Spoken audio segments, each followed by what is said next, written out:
نحمدہ ونصلی علی رسولہ الکریم اما بعد۔ پروگرام مسائل اور ان کا حل کے ساتھ ایک بار پھر آپ کی خدمت میں حاضر ہوں۔ آج بھی حسب سابق آپ حضرات کی طرف سے طویل سوالات کا ایک سلسلہ ہے۔ اس مختصر نشست میں جتنے سوالات اور ان کے جوابات پیش کرنا ممکن ہوگا انشاءاللہ وہ آپ کی خدمت میں پیش کیے جائیں گے۔ جنوبی کوریا، ساؤتھ کوریا سے عبدالحمید صاحب نے یہ مسئلہ پوچھا ہے کہ کپڑوں کو پاک کرتے وقت چھینٹوں کا کیا حکم ہے؟ وہ جسم کے جس حصے پر پڑ جائیں تو جسم ناپاک ہو جائے گا یا نہیں؟ کپڑوں کے چھینٹے اور ایسے چھینٹے جن میں ظاہری طور پر کوئی نجاست نظر نہ آتی ہو، وہ کپڑوں یا جسم پر پڑنے سے جسم یا بدن یا کپڑے ناپاک نہیں کہلائیں گے، کیونکہ عام طور پر ان سے بچنا تقریباً ناممکن ہوتا ہے اور اس میں انسانی بس اور انسانی بساط تک ان سے بچنا عام طور پر ممکن نہیں ہوتا۔ ایک آدمی کسی ناپاک چیز کو دھو رہا ہے اور اس دھونے کے دوران میں اگر چھینٹے اس کے کپڑے پر یا اس کی کلائیوں پر یا اس کے منہ پر یا اس کے بدن پر پڑ جاتے ہیں تو چونکہ ان چھینٹوں سے بچنا ممکن نہیں ہوتا، اس لیے ایسی صورت میں کپڑے اور بدن شرعاً ناپاک نہیں کہلائے گا، تاہم ممکن حد تک جہاں تک احتیاط برتی جا سکتی ہو احتیاط برتنی چاہیے۔ ساؤتھ کوریا ہی سے عبدالحمید صاحب نے ایک اور مسئلہ یہ پوچھا ہے کہ امام نماز پڑھنے کی نیت کرے یا پڑھانے کی نیت کرے؟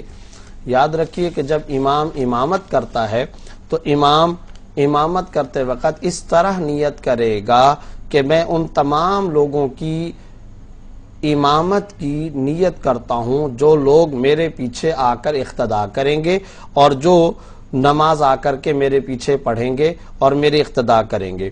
اور یاد رکھیے اس نیت کے لیے امام کو الفاظ زبان سے ادا کرنا ضروری نہیں ہے، بلکہ وہ دل میں بھی نیت کر لے تو یہ کافی ہے اور نماز شرعاً درست ہو جائے گی۔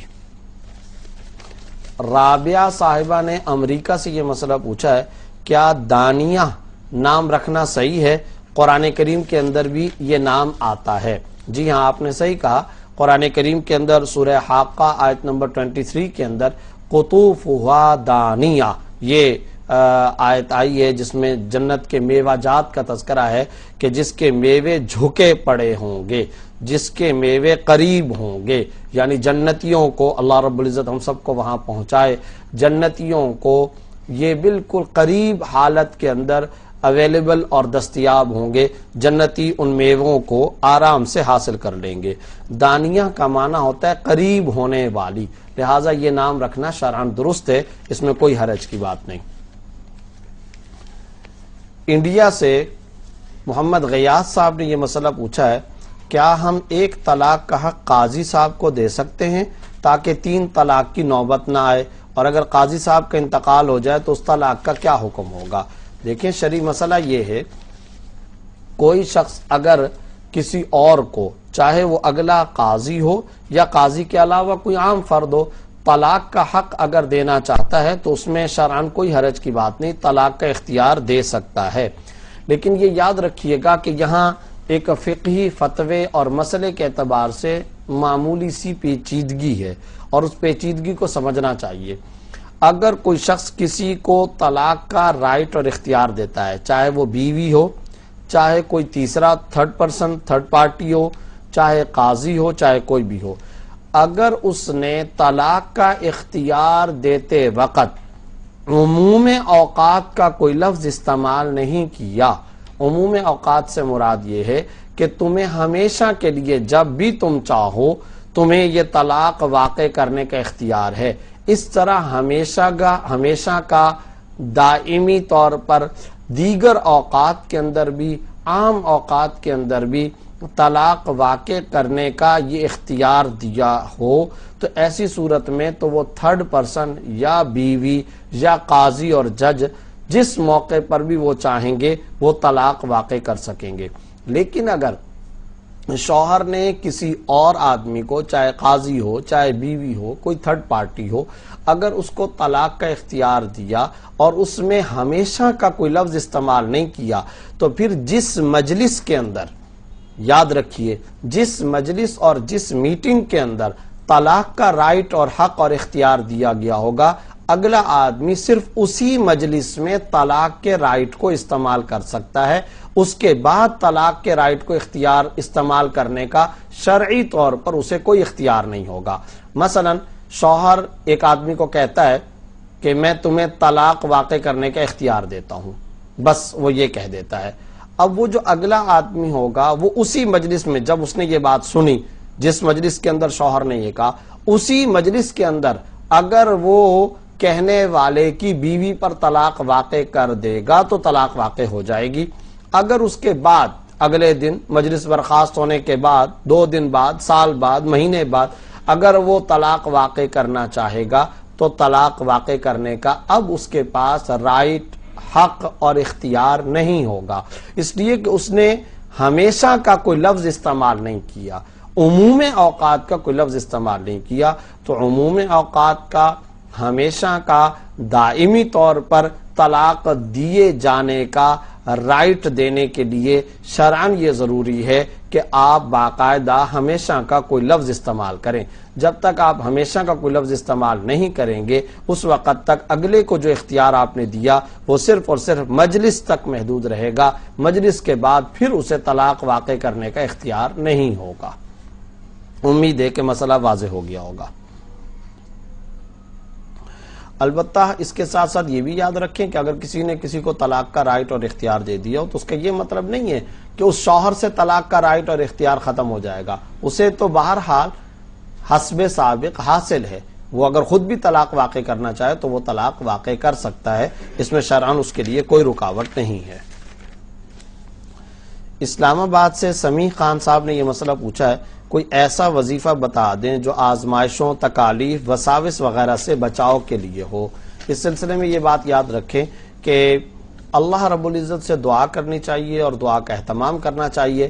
اللہم اجعل وساوس قلبی خشیتک و ذکرک، یہ پروگرام چونکہ آپ ریپیٹ بھی سن سکتے ہیں، اس لیے اس وظیفے کا اور اس معصور اور منقول دعائے نبی صلی اللہ علیہ وسلم کا ورد کرنا چاہیے اور اس کا اہتمام کرنا چاہیے۔ فرح زاہد نے یہ مسئلہ پوچھا ہے، حج اور عمرے کے دوران عورت کے لیے افضل کیا ہے کہ وہ نماز گھر پر ادا کرے یا مسجد حرام اور مسجد نبوی شریف میں؟ یاد رکھیے خواتین کے لیے بہرحال افضل یہ ہے کہ وہ اپنے گھر کے اندر نماز ادا کریں۔ صلاۃ المرأۃ فی بیتہا افضل من الصلاۃ فی مسجدی ھذا او کما جاء فی الحدیث۔ متعدد احادیث متعدد طرق سے اس بارے میں آئی ہیں کہ آپ صلی اللہ علیہ وسلم نے ارشاد فرمایا عورت کا اپنے گھر کے اندر نماز ادا کرنا اس مسجد کے اندر نماز ادا کرنے سے زیادہ افضل اور بہتر ہے۔ ایک حدیث میں آپ صلی اللہ علیہ وسلم نے اس طرح فرمایا۔ ایک اور روایت کے اندر آپ صلی اللہ علیہ وسلم نے فرمایا کہ اگر کوئی عورت گھر کے آنگن میں، گھر کے صحن میں نماز ادا کرتی ہے اس سے وہ عورت زیادہ افضل اور بہتر ہے جو گھر کے صحن کے بجائے کمرے کے اندر نماز ادا کرے، اور وہ عورت جو گھر کے کمرے کے اندر نماز ادا کرے اس سے زیادہ بہتر اور افضل وہ خاتون ہے جو کمرے کے کسی کونے کھانچے کے اندر نماز ادا کرے۔ گویا کہ عورت کے لیے نماز ادا کرنے کا سب سے بہترین پوائنٹ، سب سے بہترین مقام وہ ہے جو استر ہو۔ استر سے مراد یعنی جو زیادہ پردے والی ہو، جو اس کا اپنا مقام ہے، جو اس کا اپنا گھر ہے، تاکہ عورت کو باہر نہ نکلنا پڑے، عورت کو گھر سے باہر نکلنے کی ضرورت پیش نہ آئے۔ جہاں تک تعلق ہے مسجد حرام اور مسجد نبوی شریف کا، حرمین شریفین کا، تو وہاں پر بھی شرعی مسئلہ یہی ہے کہ خواتین جو وہاں پر گئی ہیں ان کے لیے افضل اور بہتر خصوصاً فقہ حنفی کی روح سے یہی ہے، اور ظاہر فقہ حنفی کے اندر فقہا اپنی جانب سے کوئی بات نہیں کرتے۔ یہی احادیث جو میں نے ابھی آپ کے سامنے پیش کی ہیں، انہی احادیث کو سامنے رکھتے ہوئے حرمین شریفین کے بارے میں بھی فقہا کا، خصوصاً فقہاء حنفیہ کا موقف یہ ہے کہ وہ گھروں کے اندر نماز ادا کریں، ہوٹل کے کمروں کے اندر نماز ادا کریں بنسبت حرمین شریفین میں آنے کے۔ تاہم یہاں ایک اور مسئلہ بھی سمجھ لیں، وہ یہ کہ کچھ عبادات وہ ہیں جو حرمین شریفین یعنی مسجد حرام، مسجد نبوی شریف میں جائے بغیر نہیں کی جا سکتی۔ مثلا طواف بیت اللہ شریف کا طواف تو اپنے گھر، ہوٹل یا کمرے یا رہائش گاہ کے اندر تو نہیں کیا جا سکتا. اب طواف کے لیے خواتین کو کہاں آنا پڑے گا؟ حرم مکی شریف میں. تو اب خواتین جب ہوٹل یا گھر اور رہائش گاہ سے باہر نکلیں تو وہ نیت کر لیں کہ ہم طواف کرنے کے لیے جا رہی ہیں. اب جب وہ طواف کی نیت سے حرم مکی شریف میں آ گئی تو وہاں آنے کے بعد اب جب نماز کھڑی ہو جائے، جماعت کھڑی ہو جائے، تو وہ جماعت کے اندر بھی شریک ہو جائیں.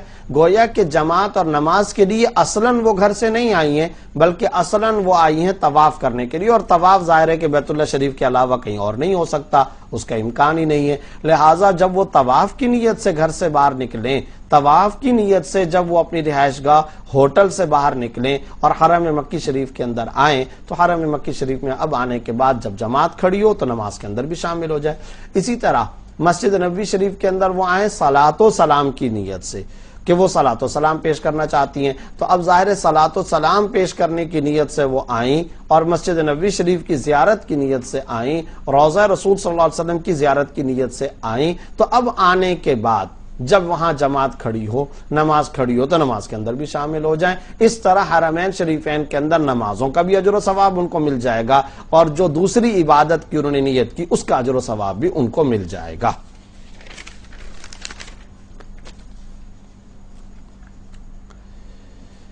ٹنڈو سومرو اندرون سندھ سے عبدالسمیع صاحب نے پوچھا ہے، قرآن کریم میں ایک دو جگہ صاد کے اوپر چھوٹا سا سین لکھا ہوا ہوتا ہے، تو ہم اس کو سین کے مخرج سے ادا کریں یا صاد کے مخرج سے ادا کریں؟ دیکھیں، یہ بات آپ نے صحیح پوچھی. عام طور پر ہم المسیطرون یا بسطۃ فی العلم والجسم یا لست علیہم بمسیطر میں دو قراتیں ہیں، تو اب اس میں سین سے بھی پڑھنا جائز ہے اور صاد سے بھی پڑھنا جائز ہے. لیکن ہمارے نزدیک صاد پڑھنا، سین نہیں بلکہ صاد پڑھنا زیادہ بہتر ہے، لہذا صاد ہی پڑھنے کا اہتمام کرنا چاہیے. انہی صاحب نے یہ مسئلہ پوچھا ہے کہ دعا کے الفاظ کو 3 مرتبہ دہرانا چاہیے، کیا یہ ٹھیک ہے؟ نہیں، یہ تو کوئی ضروری نہیں ہے، آپ 1 مرتبہ بھی پڑھ سکتے ہیں. شرعاً کوئی ضروری نہیں ہے کہ 3 مرتبہ پڑھا جائے. ایک مفتی صاحب نے بتایا کہ مشینی ذبیحہ درست نہیں ہے، تو باہر اور مکڈونلڈ وغیرہ کا کھانا پھر درست نہیں ہوگا، اس لیے کہ غالب گمان یہ کہ وہ مشینی ذبیحہ ہوتا ہے. آپ کو اس کی کیا تحقیق حاصل ہے کہ مکڈونلڈ یا کسی باہر کے ہوٹل کے بارے میں آپ یہ کہیں کہ وہاں لازمی طور پر مشینی ذبیحہ ہوگا؟ جس کو مکمل طور پر یہ تحقیق ہو یا جس کو غالب گمان یہ ہو، ٹھیک ہے، اس کے لیے جائز نہیں ہوگا. لیکن جب تک آپ کو مکمل تحقیق نہ ہو یا غالب گمان نہ ہو، اس وقت تک آپ کے لیے یہ سمجھنا کہ لازمی وہاں پر مشینی ذبیحہ ہوگا اور مشینی ذبیحہ ہی استعمال کیا جا رہا ہوگا، یہ درست نہیں ہے. جب تک غالب گمان یا یقینی صورتحال نہ ہو اس وقت تک آپ کے لیے اجازت ہے. کراچی سے شازیہ صاحبہ نے یہ مسئلہ پوچھا ہے، میری امی نے لاسٹ ٹائم پرائیویٹ کمپنی سے حج کے لیے درخواست دی تھی مگر ویزا نہیں ملا حج کا، بلکہ وزٹ ویزا دے دیا ہے، کیا وزٹ ویزے پر حج کرنا جائز ہے؟ دیکھیں، حج اگر کریں گی تو حج تو ادا ہو جائے گا، فریضہ حج تو ادا ہو جائے گا، حج کا پورا اجر و ثواب مل جائے گا. لیکن اگر قانونی طور پر وزٹ ویزے پر حج کی اجازت حکومت سعودی عرب کی طرف سے نہ ہو تو پھر قانون شکنی کا گناہ ہوگا، قانون توڑنے کا ایک گناہ ہوگا. لیکن جہاں تک حج کا تعلق ہے، حج کے اجر و ثواب کا تعلق ہے، تو حج کا پورا اجر و ثواب ملے گا، حج کا فریضہ بھی ساقط ہو جائے گا، ذمے سے حج کا فریضہ بھی ادا ہو جائے گا.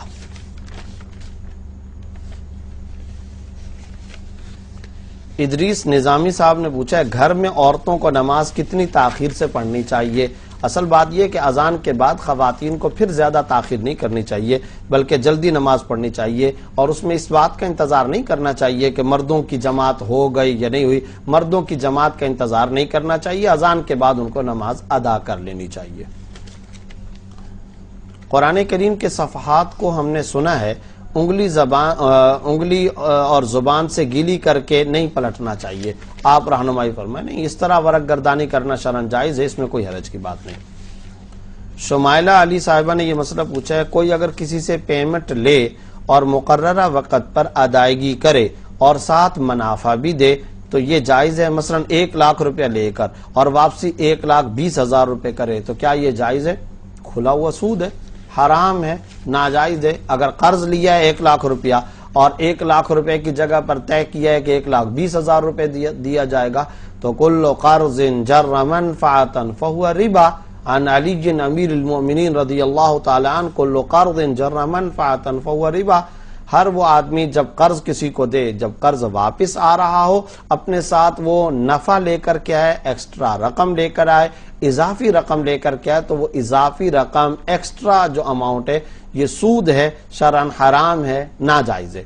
البتہ یہاں ایک مسئلہ اور بھی سمجھ لیں، وہ یہ کہ ایک آدمی نے دوسرے کو 1,00,000 روپیہ قرضہ دیا، طے یہ کیا کہ یہ قرضہ ہے اور یہ بات طے شدہ ہے کہ واپسی بھی اس کو 1,00,000 روپے ہی ادا کرنا ہے، جس کو آج کل ہماری اصطلاح میں قرض حسن کہا جاتا ہے.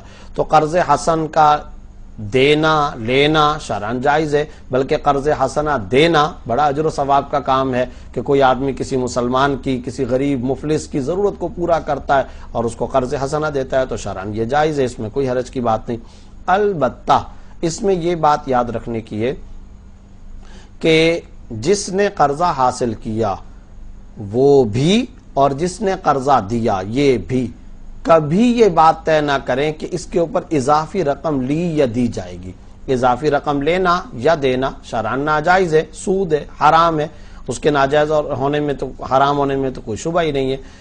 اب بات یہ ہے کہ نہ تو دینے والے کے ذہن کے اندر تھا کہ یہ مجھ کو کوئی اضافی رقم دے گا، بلکہ اس کے ذہن میں وہی تھا کہ 1,00,000 میں نے دیا ہے، مجھے 1,00,000 واپس ملے گا. اور جس نے لیا اس نے بھی کسی قسم کا کوئی یہ ذکر نہیں کیا. تاہم جس وقت وہ قرضہ واپس ادا کرنے کے لیے جا رہا ہے تو اس وقت اس نے سوچا، اپنے دل میں یہ بات سوچی کہ یار اس آدمی نے میرے ساتھ بھلائی کا کام کیا تھا اور نیکی کا کام کیا تھا، بوقت ضرورت اس نے میری مشکل نکالی تھی اور اس نے 1,00,000 روپے مجھے قرضہ دیا تھا.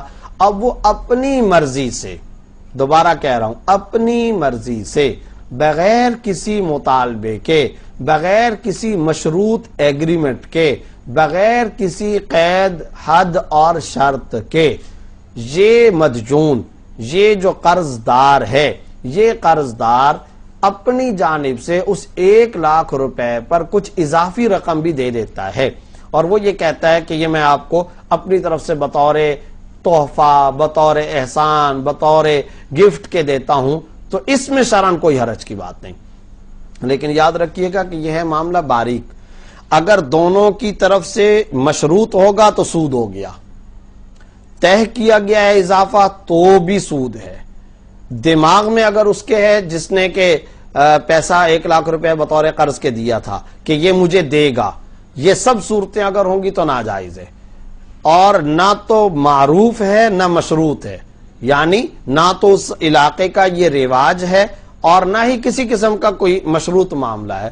ایسی صورت میں اگر مقروض آدمی قرضہ واپس ادا کرتے وقت اپنی طرف سے کچھ اضافی رقم دیتا ہے تو یہ شرعاً نہ صرف یہ کہ جائز ہے، بلکہ اس کو شریعت یوں تعبیر کرتی ہے کہ اس نے قرض کی واپسی کے اندر بہت اعلیٰ کردار کا معاملہ کیا، احسن کردار دکھایا ہے، اس نے اعمال، کردار اور اخلاق کی بلندی دکھائی ہے. تو کردار اور اخلاق کی بلندی دکھانا شرعاً بالکل جائز ہے، اس میں کوئی حرج کی بات نہیں ہے، اس طرح کیا جا سکتا ہے.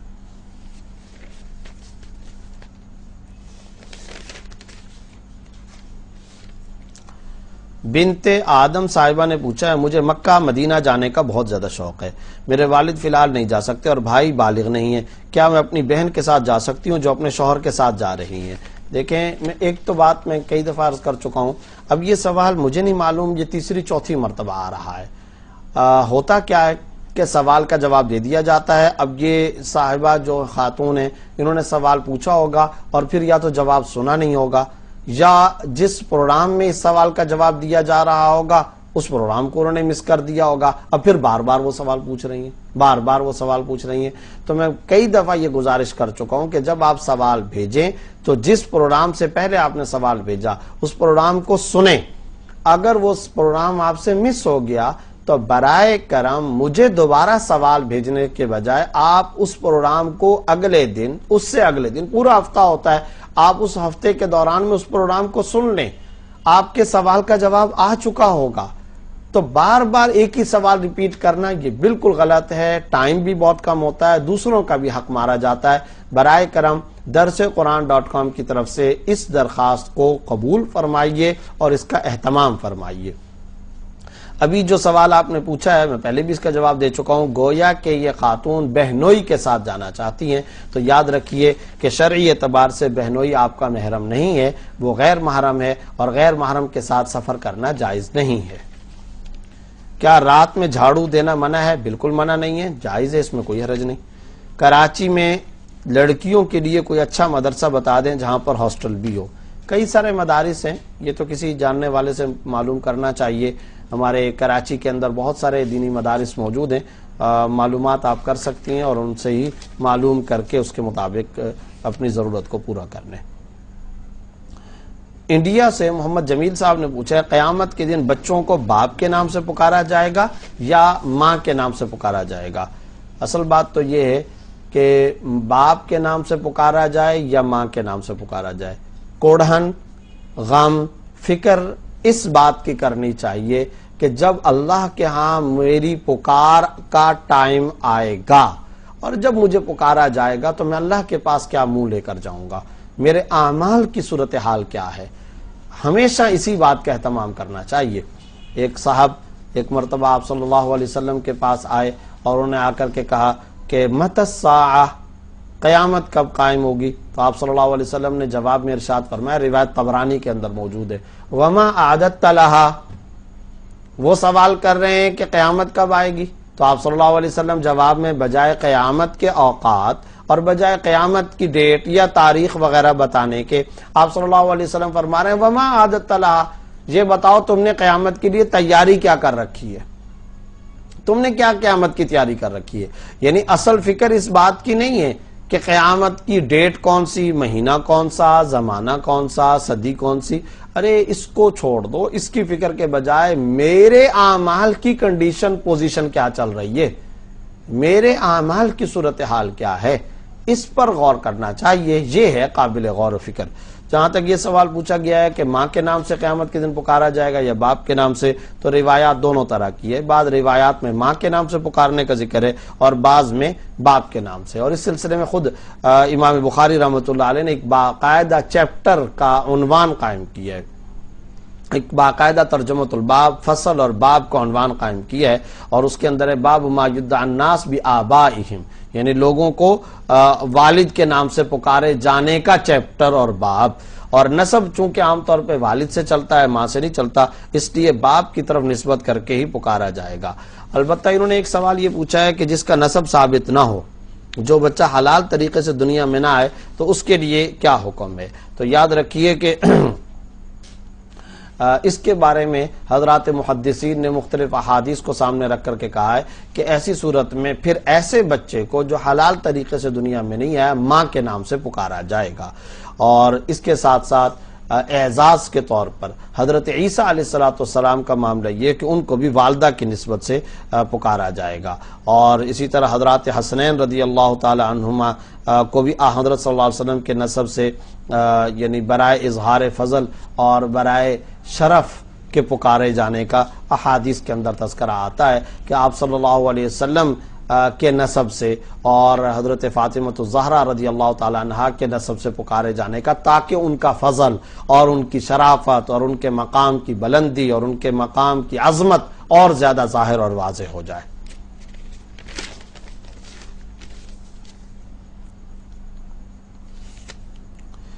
ریاض سعودی عرب سے حنیف احمد صاحب نے پوچھا ہے قرآن کریم میں ہے کہ نماز برائی اور بے حیائی سے روکتی ہے، اگر کوئی شخص پابندی کے باوجود کبیرہ گناہ کرے تو اس کا کیا مطلب ہے؟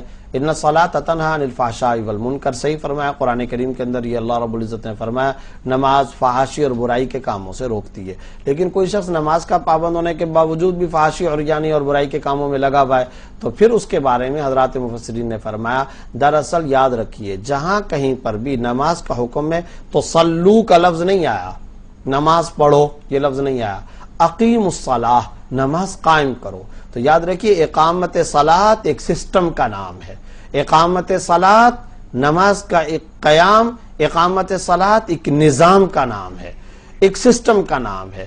تو جو شخص نماز قائم کرتا ہے لیکن وہ پورے کا پورا نظام صلات، نظام نماز کا جو نظام اور سسٹم ہے اس کا قیام نہیں کرتا. اور اس کے قیام کا کیا مطلب ہے؟ آپ جانتے ہیں کہ یہ جب ہم نماز ادا کر رہے ہوتے ہیں تو کیا آنکھیں ہمارے اپنے اختیار سے استعمال کرنے کی ہمیں اجازت ہوتی ہے؟ نہیں. کان، منہ، ہاتھ، پیر، دل، دماغ سب مقید ہو جاتے ہیں. ایسا ہی ہے کہ نہیں؟ کیا کوئی شخص ایسا کر سکتا ہے کہ نماز کے اندر ٹانگ کا ایک حصہ آگے کو رکھے اور ایک ٹانگ کو پیچھے رکھے، ہاتھ کو دائیں طرف اشارے کر رہا ہو، بائیں ہاتھ کو بائیں طرف یا ادھر ادھر اشارے کر رہا ہو؟ ظاہر ہے کہ اس کی اجازت نہیں. پیچھے کی طرف دیکھ رہا ہو، دائیں طرف دیکھ رہا ہو، بائیں طرف دیکھ رہا ہو، اوپر کی طرف دیکھ رہا ہو، ظاہر ہے کہ تو پتہ چلا کہ نماز کے فریضے کے دوران میں آنکھیں مقید، کان مقید، منہ مقید، پیر مقید، ہاتھ مقید، پورے کا پورا جسم مقید.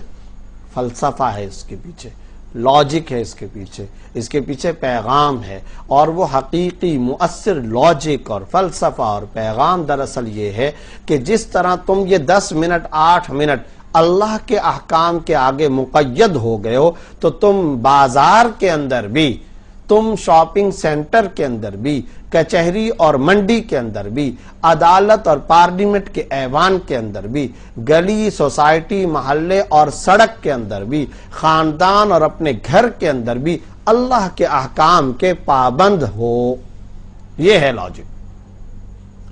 آنکھیں بازار کے اندر اپنی مرضی سے استعمال کرنے کی اجازت نہیں ہے کہ تم بد نظری کرو، حرام چیزوں کی طرف دیکھو. کانوں کو بھی بازار، گھر، اپنے مقام پر تم جس آزادی سے استعمال کرنا چاہو، زبان کو جس آزادی کے ساتھ استعمال کرنا چاہو، ہاتھ پیر کو جس آزادی کے ساتھ استعمال کرنا چاہو. نہ، الدنیا سجن المؤمن و جنت الکافر. یہی تو مومن کا ایک طرز زندگی ہے اور ایک کافر کا طرز زندگی ہے، اور اس میں یہی تو حد فاصل ہے، یہی تو سب سے بڑا فرق ہے.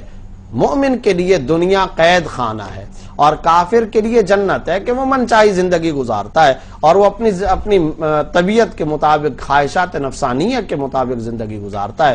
تو اب اگر ایک آدمی نماز تو قائم کرتا ہے، اسٹرکچر آف صلات، نماز کا ڈھانچہ اور خاکہ تو قائم کرتا ہے، لیکن وہ گناہوں سے نہیں بچ رہا، تو اس کا مطلب یہ کہ اس نے نماز کے ارکان، نماز کی رسم اور نماز کے افعال اور اعمال تو اس نے ادا کیے، لیکن نماز کے اور صلات کے فلسفے، مؤثر پیغام اور نظام کی طرف وہ نہیں آیا ہے. تو اس کی نماز کے اندر فرق ہے، اس کی نماز کے اندر کمزوری ہے. تو نماز میں خشوع خضوع کا اہتمام کرے، آداب کے ساتھ ادا کرے، شرائط کے ساتھ ادا کرے، اور نماز کے ساتھ ساتھ نماز کے نظام کی طرف بھی متوجہ ہو، اس کے فلسفے اور حقیقی اور مؤثر پیغام کی طرف بھی متوجہ ہو. تب جا کر کے کہا جا سکتا ہے کہ اس نے دراصل نماز کی اقامت کی ہے، اقامت صلات کا گویا کہ اس نے اہتمام کیا ہے. انہوں نے ہی ریاض سعودی عرب سے پوچھا ہے، میں اور میرے ایک دوست مل کر کاروبار کرنا چاہتے ہیں. میں سعودی عرب میں ہوں اور وہ دوست میرا انڈیا میں ہے. نفع اور نقصان دونوں میں برابر ہوگا، مگر فی الحال محنت وہی کر رہا ہے. آپ وضاحت کر دیں کہ یہ جائز ہے یا نہیں. دیکھیں، اگر تو رقم دونوں کی لگی ہے، یعنی آپ کی بھی اور جو آپ کا دوست انڈیا میں ہے، تو تب تو یہ شراکت ہے اور یہ شرکت درست ہے. لیکن ایک شرط تو ظاہر ہے اس کے اندر یہ ہے کہ کاروبار جو ہو وہ جائز ہو، جائز کاروبار کیا جائے.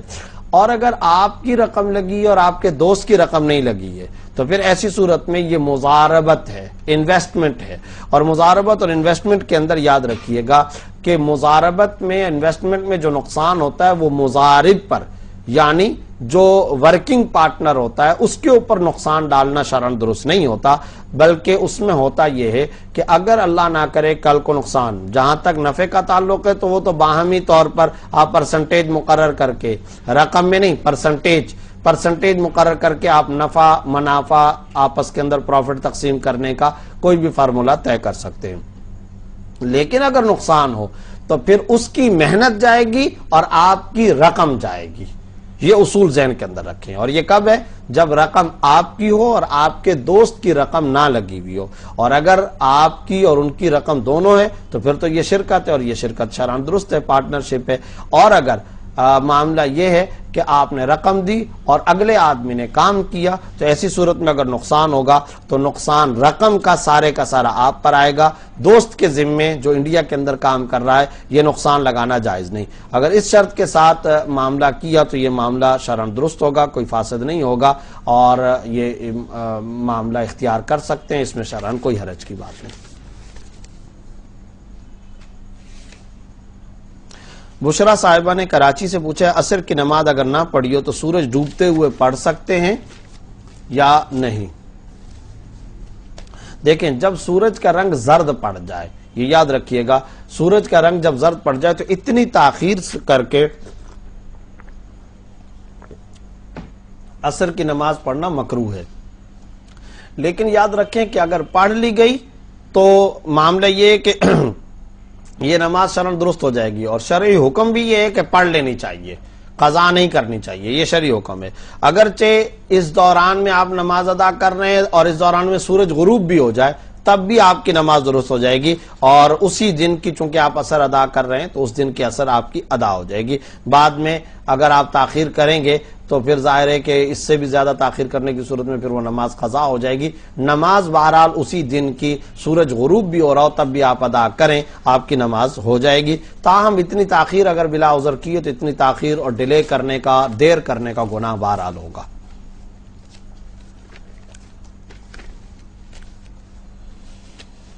پچھلے پروگرام میں حافظ عمار 13 سالہ بچے کی بیماری نیند میں بستر گیلا کرنے کے متعلق دعا کی بھی درخواست کی تھی، آپ نے دعائیہ کلمات ادا نہیں کیے تھے، اب ضرور ادا کریں۔ میں دل سے دعا کرتا ہوں اللہ رب العزت ان کو شفا عطا فرمائے، اللہ تعالیٰ ان کو صحت عطا فرمائے۔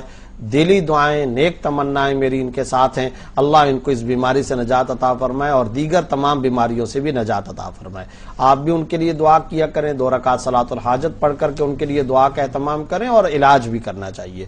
ساتھ میں یہ سوال پوچھا ہے سو کر اٹھنے کے بعد بچے کی سستی اور کاہلی کی وجہ سے بدن دھلوانے میں تعاون کرنا پڑتا ہے، ایسے موقع پر بچے کی سطر پر ماں کی نگاہ یقیناً پڑ جاتی ہے، ضرورت کی وجہ سے ماں کا بچے کے سطر پر نگاہ پڑ جانا شرعاً جائز ہوگا یا نہیں، اور کس عمر تک ماں اپنے بچے کو نہلا سکتی ہے؟ دیکھیں، اگر یہ بچہ بالغ ہوا ہو تو ظاہر ہے کہ بالغ بچے کو ماں کی طرف سے نہلانا اور دھلانا یہ تو جائز نہیں ہے، لیکن یہ جو بچہ جس کا آپ نے 13 سال کا ذکر کیا ہے، بالفرض اگر ابھی نابالغ ہو، بالغ نہ بھی ہو، تب بھی یہ قریب البلوغ تو ضرور ہے، یعنی بلوغت کے تو قریب پہنچ چکا ہے، لہٰذا اس کا جو سطر ہے، سطر سے مراد کیا ہے؟ یعنی ناف سے لے کر گھٹنے تک کا حصہ، اسے دیکھنا یا اسے چھونا شرعاً جائز نہیں ہے۔ اس بات کو تو یقینی طور پر سمجھ لیں، اور اس سے بچنا اور اس سے احتراز کرنا شرعاً لازم ہے۔ اور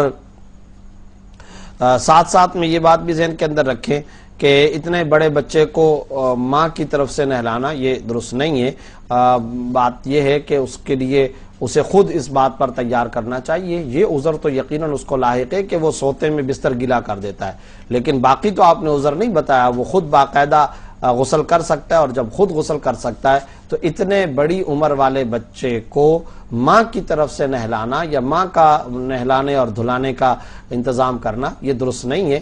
وہ خود بچہ نہا سکتا ہے، لہذا بچے کو ہی اس بات پر آمادہ کرنا شرعاً ضروری ہے۔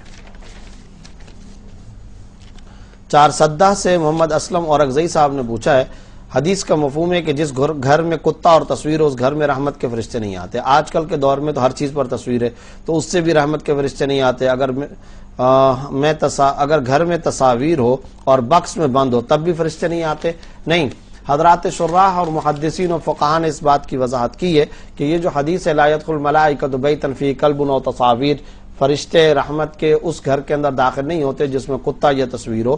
اگر یہ تصویریں کسی چیز کے اندر بند کر دی جائیں یا اوپر کپڑا رکھ دیا جائے، کپڑے سے ڈھک دی جائیں، یا اس کو کسی باکس وغیرہ کے اندر بند کر جائیں، تو پھر ایسی صورت میں فرشتوں کا داخلہ وہاں بند نہیں ہوتا، بلکہ یہ چیز دخول ملائکہ سے بانے نہیں، پھر فرشتے رحمت کے آتے ہیں۔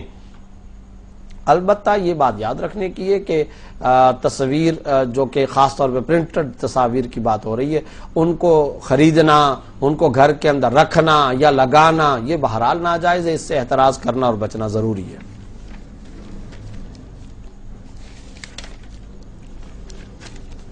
ایک سوال پوچھا گیا کہ کیا امام بھی ربنا لک الحمد کہے گا یا نہیں کہے گا؟ جی ہاں، امام کو بھی ربنا لک الحمد کہنا چاہیے۔ ایک آدمی نے پلاٹ خریدا تھا بیچنے کے لیے، لیکن بعد میں ارادہ بدل گیا کہ میں گھر بناتا ہوں، تو کیا اس کو زکوٰۃ دینی ہوگی؟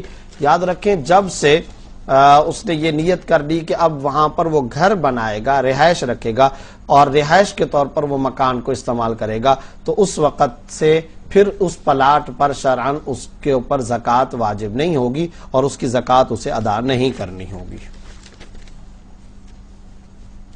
توسا شریف ضلع ڈیرہ غازی خان سے محمد عمر صاحب نے پوچھا ہے، ہمارے ہاں جب کسی کا انتقال ہوتا ہے تو اس کے ایصال ثواب کے لیے ایک حافظ صاحب ساری رات بیٹھ کر قرآن کریم کی تلاوت کرتا ہے، جس کو لوگ شبینہ کہتے ہیں، اس کا شریعت میں کیا حکم ہے؟ اس طرح کسی حافظ کو مقرر کر کے ساری رات قرآن کریم کی تلاوت کرنا یہ درست معاملہ نہیں ہے۔ خود گھر والوں کو چاہیے کہ وہ اپنے طور پر قرآن کریم کی تلاوت اور ایصال ثواب، ذکر اور تلاوت، صدقہ اور خیرات کا اہتمام کریں۔ یہ جو پوری رات کے لیے کسی حافظ صاحب کو مقرر کر لینا کہ وہ قرآن کریم پڑھتا رہے، اس کا شریعت سے کوئی ثبوت نہیں ہے۔ ورثائے میت کو چاہیے کہ وہ روزانہ کی بنیاد پر کچھ پڑھ کر کے ایصال ثواب کا معمول بنائیں۔ بلال نظامی صاحب نے پوچھا ہے، بار بار عمرہ کرنے پر سعودی حکومت نے ٹیکس لگایا ہوا ہے، لیکن اگر پاسپورٹ نیا بنوا لیں تو ٹیکس نہیں ہوگا، کیا اس وجہ سے نیا پاسپورٹ بنوانا جائز ہے؟ اگر کوئی قانونی خلاف ورزی نہیں ہے تو جائز ہے، اگر قانون کی خلاف ورزی ہے تو پھر ناجائز ہے۔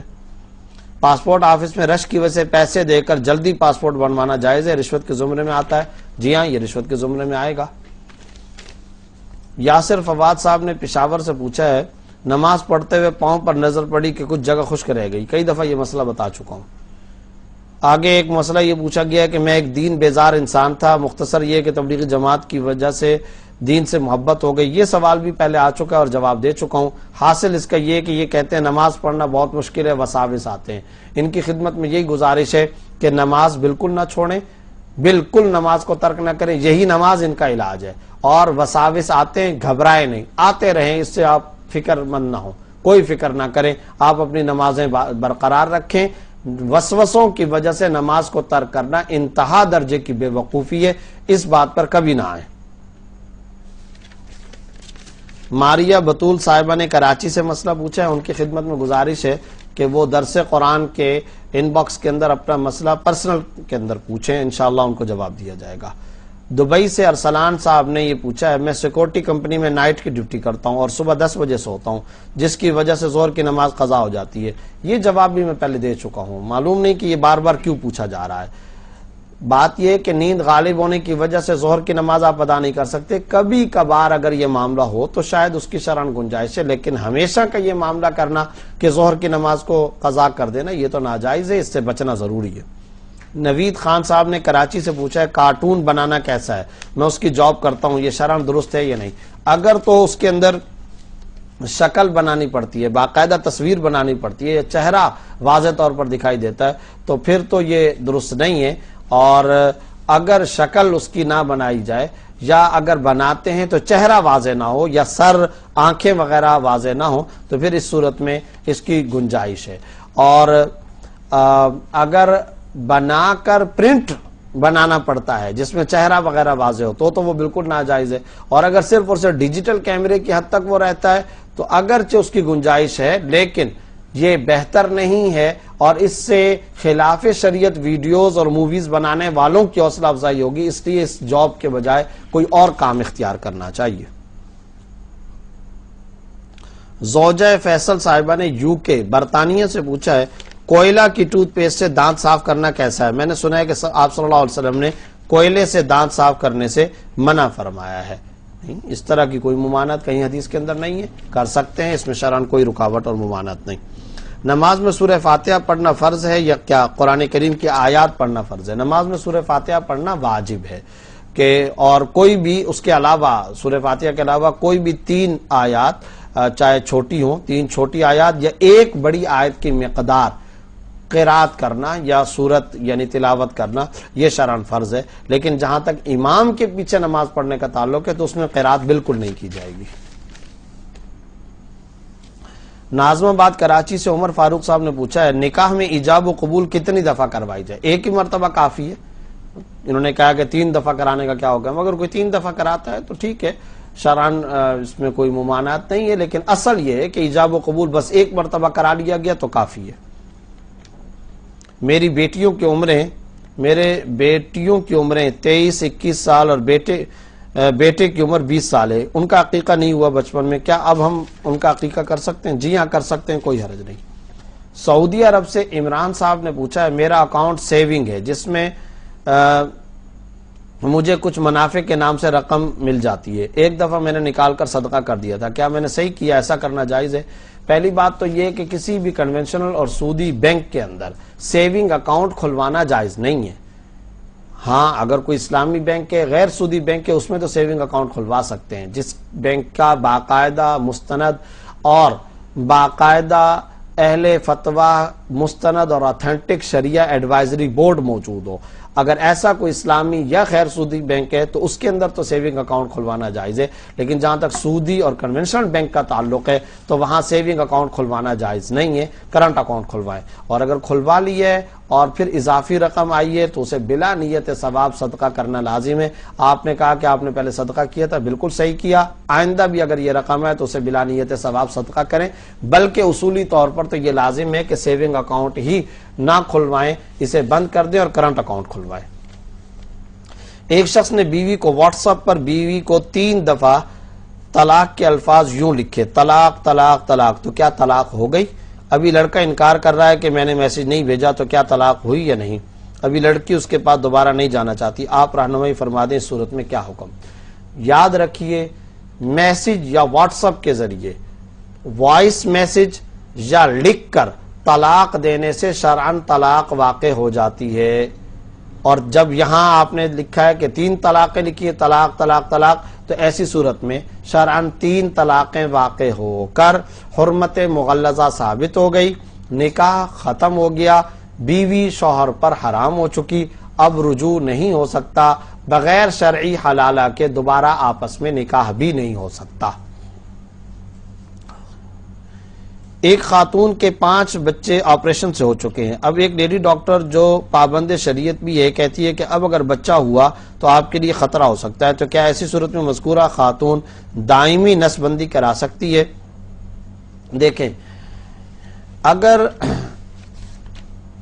کسی ماہر ڈاکٹر نے یہ کہہ دیا کہ آئندہ ولادت کے اندر جان کو خطرہ ہے، یا شدید قسم کی کمزوری کا اندیشہ ہے، یا ناقابل برداشت تکلیف کا خطرہ ہے، ان تمام اعذار کی صورت میں تولید کی صلاحیت عارضی طور پر رکوانا یا بند کرنا شرعاً جائز ہے۔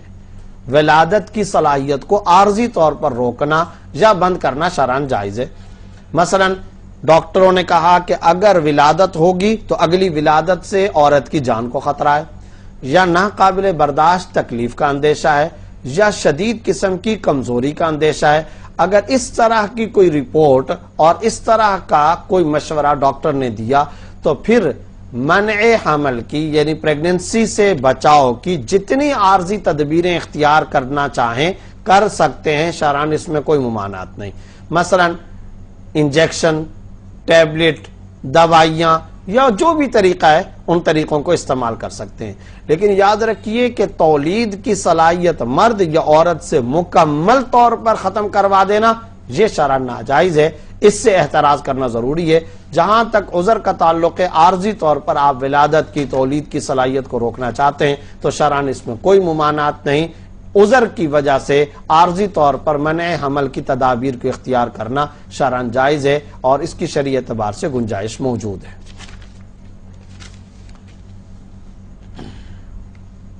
علی گڑھ انڈیا سے عبد الواحد صاحب نے پوچھا ہے، 2 لوگوں نے اس طرح کاروبار شروع کیا کہ ایک کی زمین تھی اور دوسرے کے 60 لاکھ روپے، معاہدہ یوں ہوا کہ زمین پر فلیٹ بنائیں گے، جو نفع آئے گا اس میں سے 55% زمین والے کو اور 45% جس کی رقم ہے اس کو ملے گا۔ واضح ہے کہ اس زمین پر لوگوں کا ناجائز قبضہ تھا، اس قبضے کو ہٹانے کے لیے صاحب مال کی رقم خرچ ہو گئی۔ اس دوران جب جس صاحب کی زمین تھی انہوں نے فلیٹ بنائے بغیر اپنی زمین فروخت کر دی۔ جب صاحب مال نے اس پر اعتراض کیا تو صاحب زمین کہنے لگا کہ تم مجھ سے 70 لاکھ روپے لے لو۔ سوال یہ کہ اس طرح کی شرکت درست تھی یا نہیں؟ اب موجودہ صورتحال میں صاحب مال 70 لاکھ روپیہ وصول کر سکتا ہے یا نہیں کر سکتا؟ یاد رکھیے اس صورت میں نفع تو ہوا ہی نہیں، اس لیے کہ وہ جو صاحب زمین ہے اس نے وہ رقم تعمیر پر تو خرچ نہیں کی، اور تعمیر پر تو وہ رقم نہیں لگائی، بلکہ اپنی زمین کا قبضہ چھڑوانے کے لیے ظاہر ہے کہ اس نے یہ رقم خرچ کی ہے۔ لہذا جس مقصد کے لیے رقم دی گئی تھی وہ تھا کاروبار، وہ تھا بزنس، وہ تھا فلیٹ بنانے کی تجارت، اس کے اوپر وہ رقم خرچ نہیں ہوئی۔ جب وہ رقم اس پر خرچ نہیں ہوئی تو اب یہ رقم قرض ہو گئی، اور جب یہ رقم قرض ہو گئی ہے تو جتنی رقم لی تھی بس اتنی ہی رقم لوٹانا شرعاً اس پر لازم ہے۔ لہذا صاحب مال کا اس سے زیادتی کا مطالبہ کرنا شرعاً جائز نہیں ہے، بلکہ 60 لاکھ روپے دیے تھے تو بس وہ صرف 60 لاکھ روپے ہی لینے کا حقدار ہے، اس سے زیادہ وہ رقم نہیں لے سکتا۔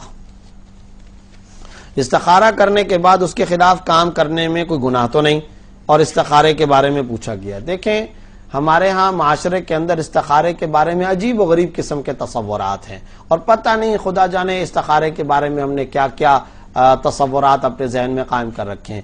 دیکھیں استخارے کا اصل ٹھیٹھ خالص شرعی تصور سمجھ لینا چاہیے۔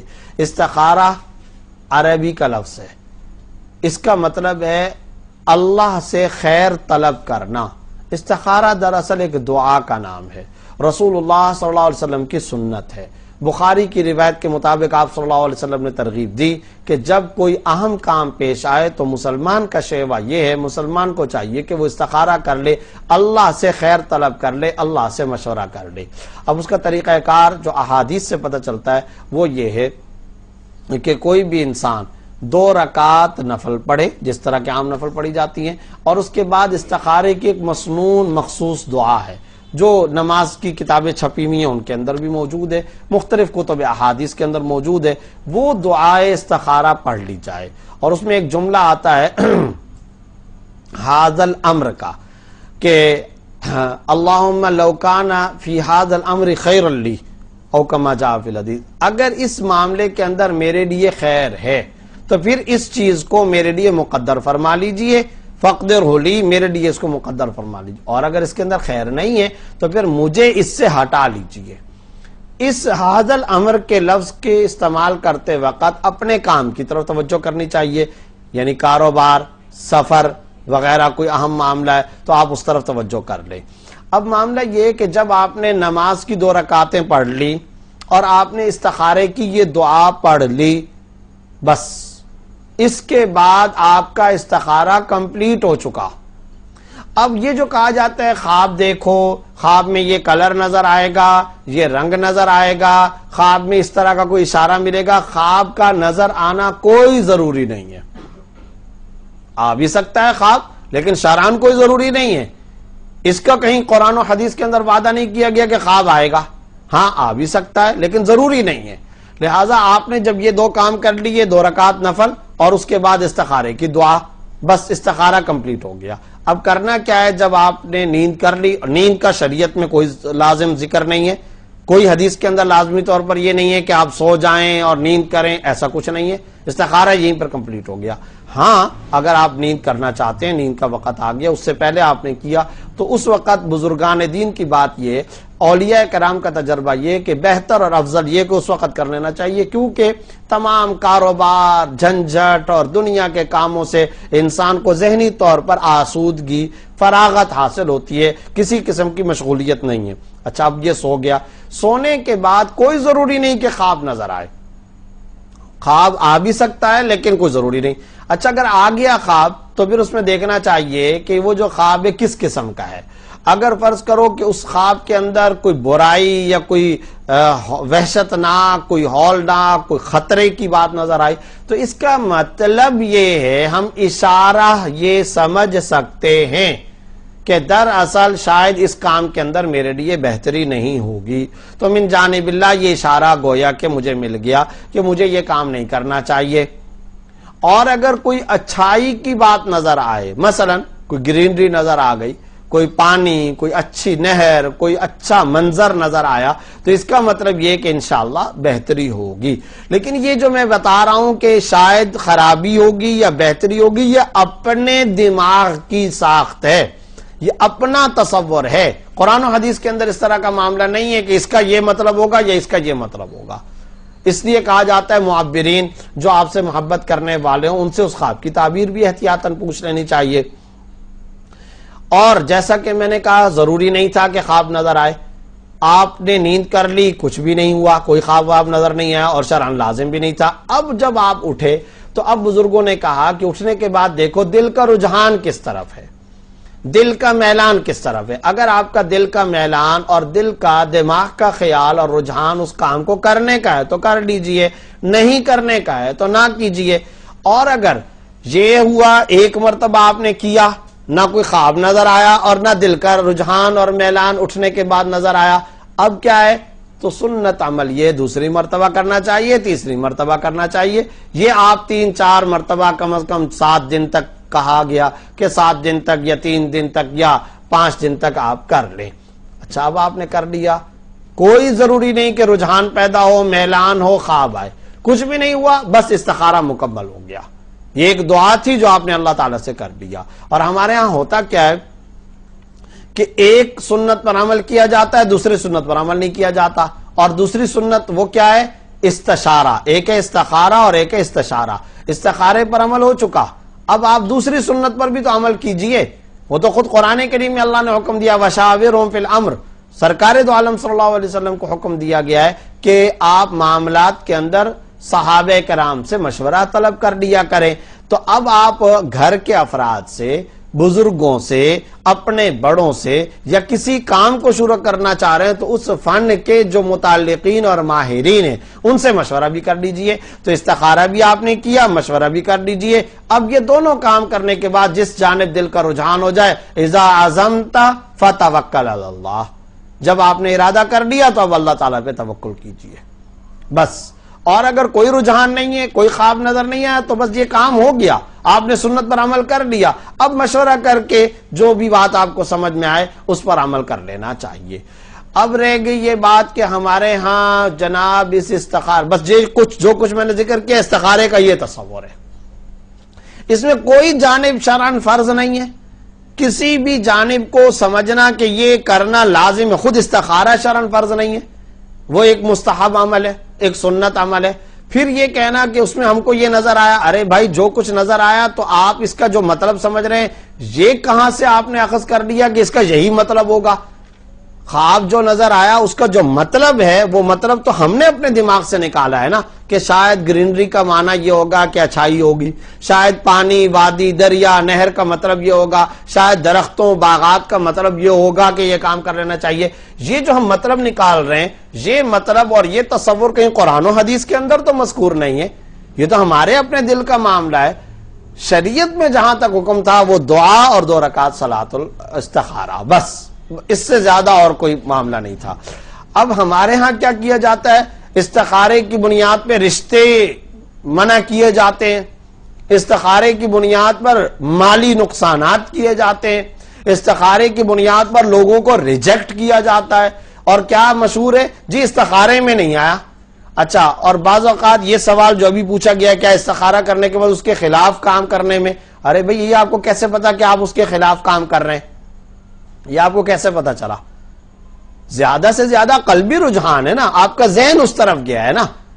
یہ کیسے پتا چلا کہ یہ کام ہے اور اب آپ پوچھ رہے ہیں اس کے خلاف؟ ارے اس کام کا کیسے پتا چلا کہ اب آپ اس کے خلاف کی بات کر رہے ہیں؟ خلاصہ یہ ہے کہ اگر آپ کو کوئی ایک بات سمجھ میں آئی, آپ اس کے خلاف بھی اگر کرنا چاہتے ہیں تو شرعاً کوئی حرج کی بات نہیں, بالکل آپ کر سکتے ہیں, اس میں کوئی مذاکرہ نہیں ہے.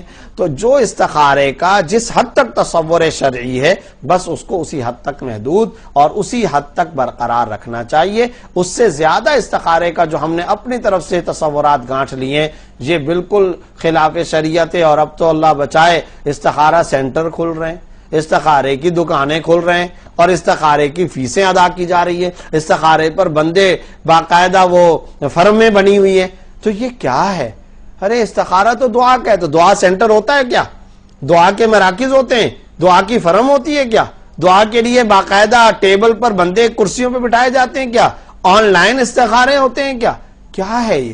اس طرح کا شریعت میں کوئی تصور نہیں ہے. جس حد تک شریعت کے اندر احادیث کے اندر یہ بات آئی ہے بس اس کو اسی حد تک برقرار رکھنا چاہیے، اس سے زیادہ آگے پھیلانا بڑھانا یہ شرعاً جائز نہیں ہے.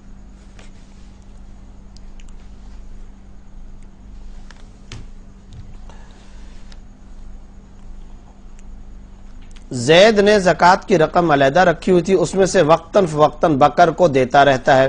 زید نے مذکورہ رقم عمر کو بطور قرض دے دی اور اس کو یہ ہدایت کر دی کہ آپ اس کی ادائیگی بکر کو کریں گے اور نیت زکوٰۃ کی کر لیں. کیا اس طرح زید کی زکوٰۃ ادا ہو جائے گی؟ دیکھیں، زکوٰۃ کی رقم جب آپ ادا کرتے ہیں تو زکوٰۃ کی نیت سے ادا کرنا ضروری ہے. یہاں آپ نے کہا کہ زکوٰۃ کی رقم آپ نے اگلے کو دیے اور قرض کی نیت سے دیے، تو جب قرض دینے سے زکوٰۃ ادا نہیں ہوتی ہے. زکوٰۃ ادا کرتے وقت زکوٰۃ کی دماغ کے اندر نیت کریں. ہاں، بولنا اگرچہ ضروری نہیں ہے کہ یہ زکوٰۃ کی رقم ہے، لیکن دل میں تو نیت کرنا ضروری ہے.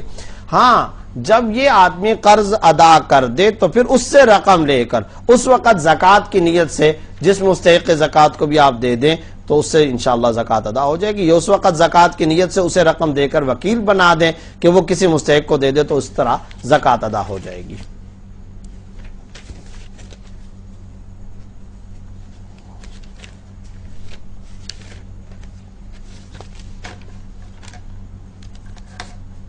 شیزہ صاحبہ نے جہلم سے پوچھا ہے کیا والد کو ڈیڈی کہنا جائز ہے؟ جی ہاں، جائز ہے. احمد وحید صاحبہ نے پوچھا ہے بچوں کو بلوغت کے مسائل کب بتانے چاہیے اور یہ ماں بتائے یا باپ بتائے؟ لڑکیوں کو ماں کو بتانا چاہیے اور لڑکوں کو باپ کو بتانا چاہیے. اور کب بتانا چاہیے؟ جب بلوغت کے قریب آئیں تو اس وقت بتانا چاہیے، یا جب اندازہ ہو کہ شاید بلوغت ہو گئی ہے تو اس وقت بتانا چاہیے. ام عبداللہ صاحبہ نے پوچھا ہے اخبار روزانہ گھر آتا ہے، اس میں تصویریں ہوتی ہیں تو اس کا کیا کرنا چاہیے؟ اخبار کا مطالعہ کرنے کے بعد اسے کسی جگہ پر رکھ لیں جہاں پر ڈھک دیا جائے، اور یا کسی اسٹور کے اندر یا کسی جگہ پر آپ رکھ لیں جس کو کبڈ کے اندر یا کسی دراز کے اندر یا کسی لاک کے اندر بند کر دیا کرے، اور پھر آگے چل کر کے وہ جمع کرا دینے چاہیے. اور جو مختلف مقدس اوراق وغیرہ کے خانے بنے ہوئے ہوتے ہیں ان کے اندر رکھوانا چاہیے. ادریس صاحب نے پوچھا اپنی پرنٹڈ تصویر کو جلا دینا چاہیے یا پھاڑ بھی سکتے ہیں؟ دونوں کام کر سکتے ہیں. سلطان احمد صاحب نے پوچھا کیا قربانی کے ساتھ عقیقہ بھی کر سکتے ہیں بڑے جانور میں؟ جی ہاں، کر سکتے ہیں، کوئی حرج نہیں.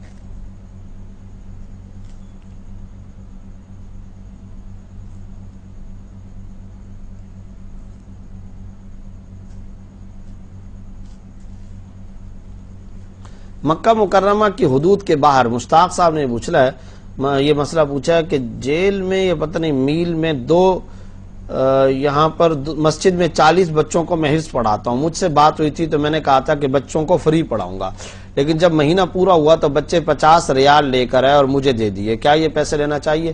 اگر آپ کا معاملہ فری میں پڑھانے کا ہوا تھا اور اب اگر کوئی اپنی خوشی سے آپ کو پیسہ بطور تحفہ یا ہدیہ کے دیتا ہے تو شرعاً جائز ہے، کوئی حرج کی بات ہے. ام عبداللہ صاحبہ نے پوچھا لیکوریا سفید پانی کے مرض سے وضو ٹوٹ جاتا ہے اور اگر کسی کو اس کی بہت شکایت ہو تو پھر کیا کرنا چاہیے؟ برائے مہربانی تفصیل سے وضاحت فرمائیں، بہت ساری خواتین اس مسئلے کی وجہ سے پریشان ہیں. دیکھیں، لیکوریا کے پانی سے وضو تو ٹوٹ جاتا ہے، یہ تو ذہن میں رکھیں. البتہ اگر کسی کو بہت شکایت ہو تو شکایت سے کیا مراد ہے؟ اگر فقہی اور شرعی اعتبار سے یہ خاتون معذور ہے، معذور کا مطلب کیا ہے؟ یعنی اتنا زیادہ پانی کا اخراج ہوتا رہتا ہے کہ پوری نماز کے وقت میں 5 7 8 منٹ 10 منٹ بھی اس کو نہیں ملتے کہ جس میں وہ پاکی صفائی اور طہارت کے ساتھ پاکیزگی کے ساتھ باقاعدہ نماز ادا کر سکے. اتنا ٹائم بھی اگر نہیں ملتا تو پھر یاد رکھیے کہ ایسی صورت میں یہ خاتون شرعی اعتبار سے معذور ہے، فتوے کے اعتبار سے فقہی اعتبار سے معذور ہے، اور معذور کا شرعی حکم کنسیشن والا ہے، رخصت اور رعایت والا ہے، جس کا حاصل یہ کہ ایک نماز کے ابتدائی وقت کے اندر یہ خاتون وضو کرے گی اور پھر چاہے وہ پانی نکلتا رہے یہ اسی وضو سے نماز ادا کرے گی. سنن، نوافل، تلاوت، فرض، ساری نماز، ساری عبادات وہ کر سکتی ہے. جب اگلی نماز کا وقت آئے گا تو پھر اس خاتون کو نیا وضو کرنا شرعاً لازم ہوگا.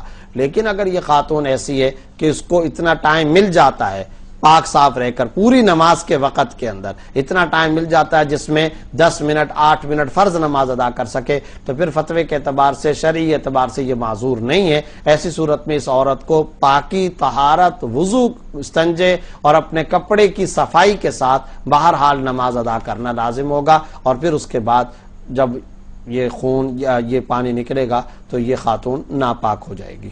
ناپاکی سے مراد یہ ہے کہ وضو کرنا لازم ہوگا.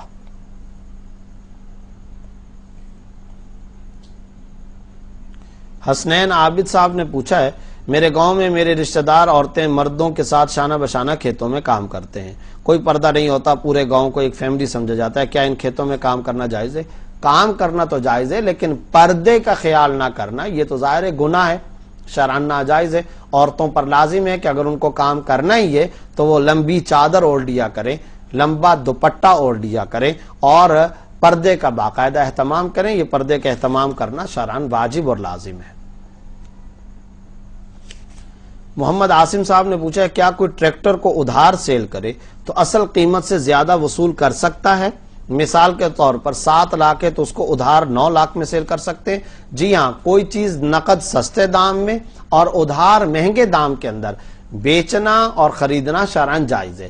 قسطوں کا کاروبار جس کو کہتے ہیں، ادھار کا کاروبار، البتہ میں پہلے بتا چکا ہوں 2 شرطیں ہیں. پہلی شرط یہ کہ کوئی ایک قیمت متعین کر لیں، جیسا کہ آپ نے کہا کہ میں ادھار 9 لاکھ روپے میں بیچوں گا، کوئی ایک قیمت فکس کر لیں.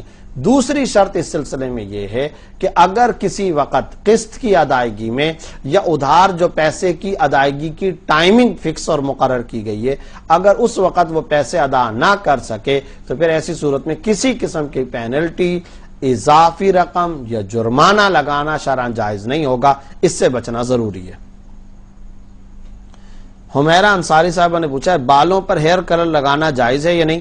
خالص سیاہ خضاب کے علاوہ باقی جتنے کلرز ہیں وہ تو لگانا جائز ہے، اس میں تو کوئی حرج کی بات نہیں.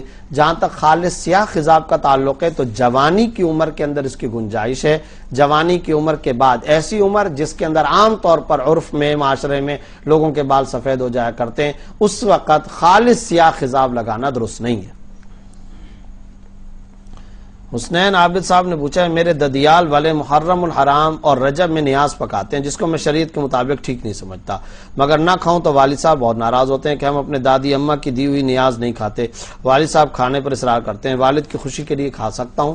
دیکھیں، کانسیپٹ کلیئر کرنا چاہیے اور ان کو مسئلہ سمجھانا چاہیے. اصل بات یہ کہ نیاز، نظر، صدقہ، خیرات صرف اللہ کے نام کی، کسی اور نام کی، صحابی، ولی، بزرگ کے نام کی نیاز نہیں ہو سکتی ہے. نیاز صرف اور صرف اللہ کے نام کی، اور اس کے لیے کوئی ایک دن فکس کرنا وہ بھی ضروری نہیں ہے. کوئی ضروری نہیں کہ 10 محرم کو کیا جائے، پہلے کریں بعد میں کریں. یہ کانسیپٹ ان کو کلیئر کریں. جہاں تک تعلق ہے کہ اگر وہ سخت ناراض ہوتے ہیں اور کسی متعین تاریخ میں محرم کی کسی فکس ڈیٹ کے اندر وہ پکاتے اور اگر نہ کھائیں تو ناراض ہوں گے، تو پھر فتنے سے اور لڑائی جھگڑے سے بچنے کے لیے کھانے کی گنجائش ہے، کیونکہ خود اس کے اندر کوئی حرام چیز شامل نہیں ہے. لیکن اپنی طرف سے کانسیپٹ کلیئر کرنا، تصور کلیئر کرنا، یہ بہرحال ضروری ہے.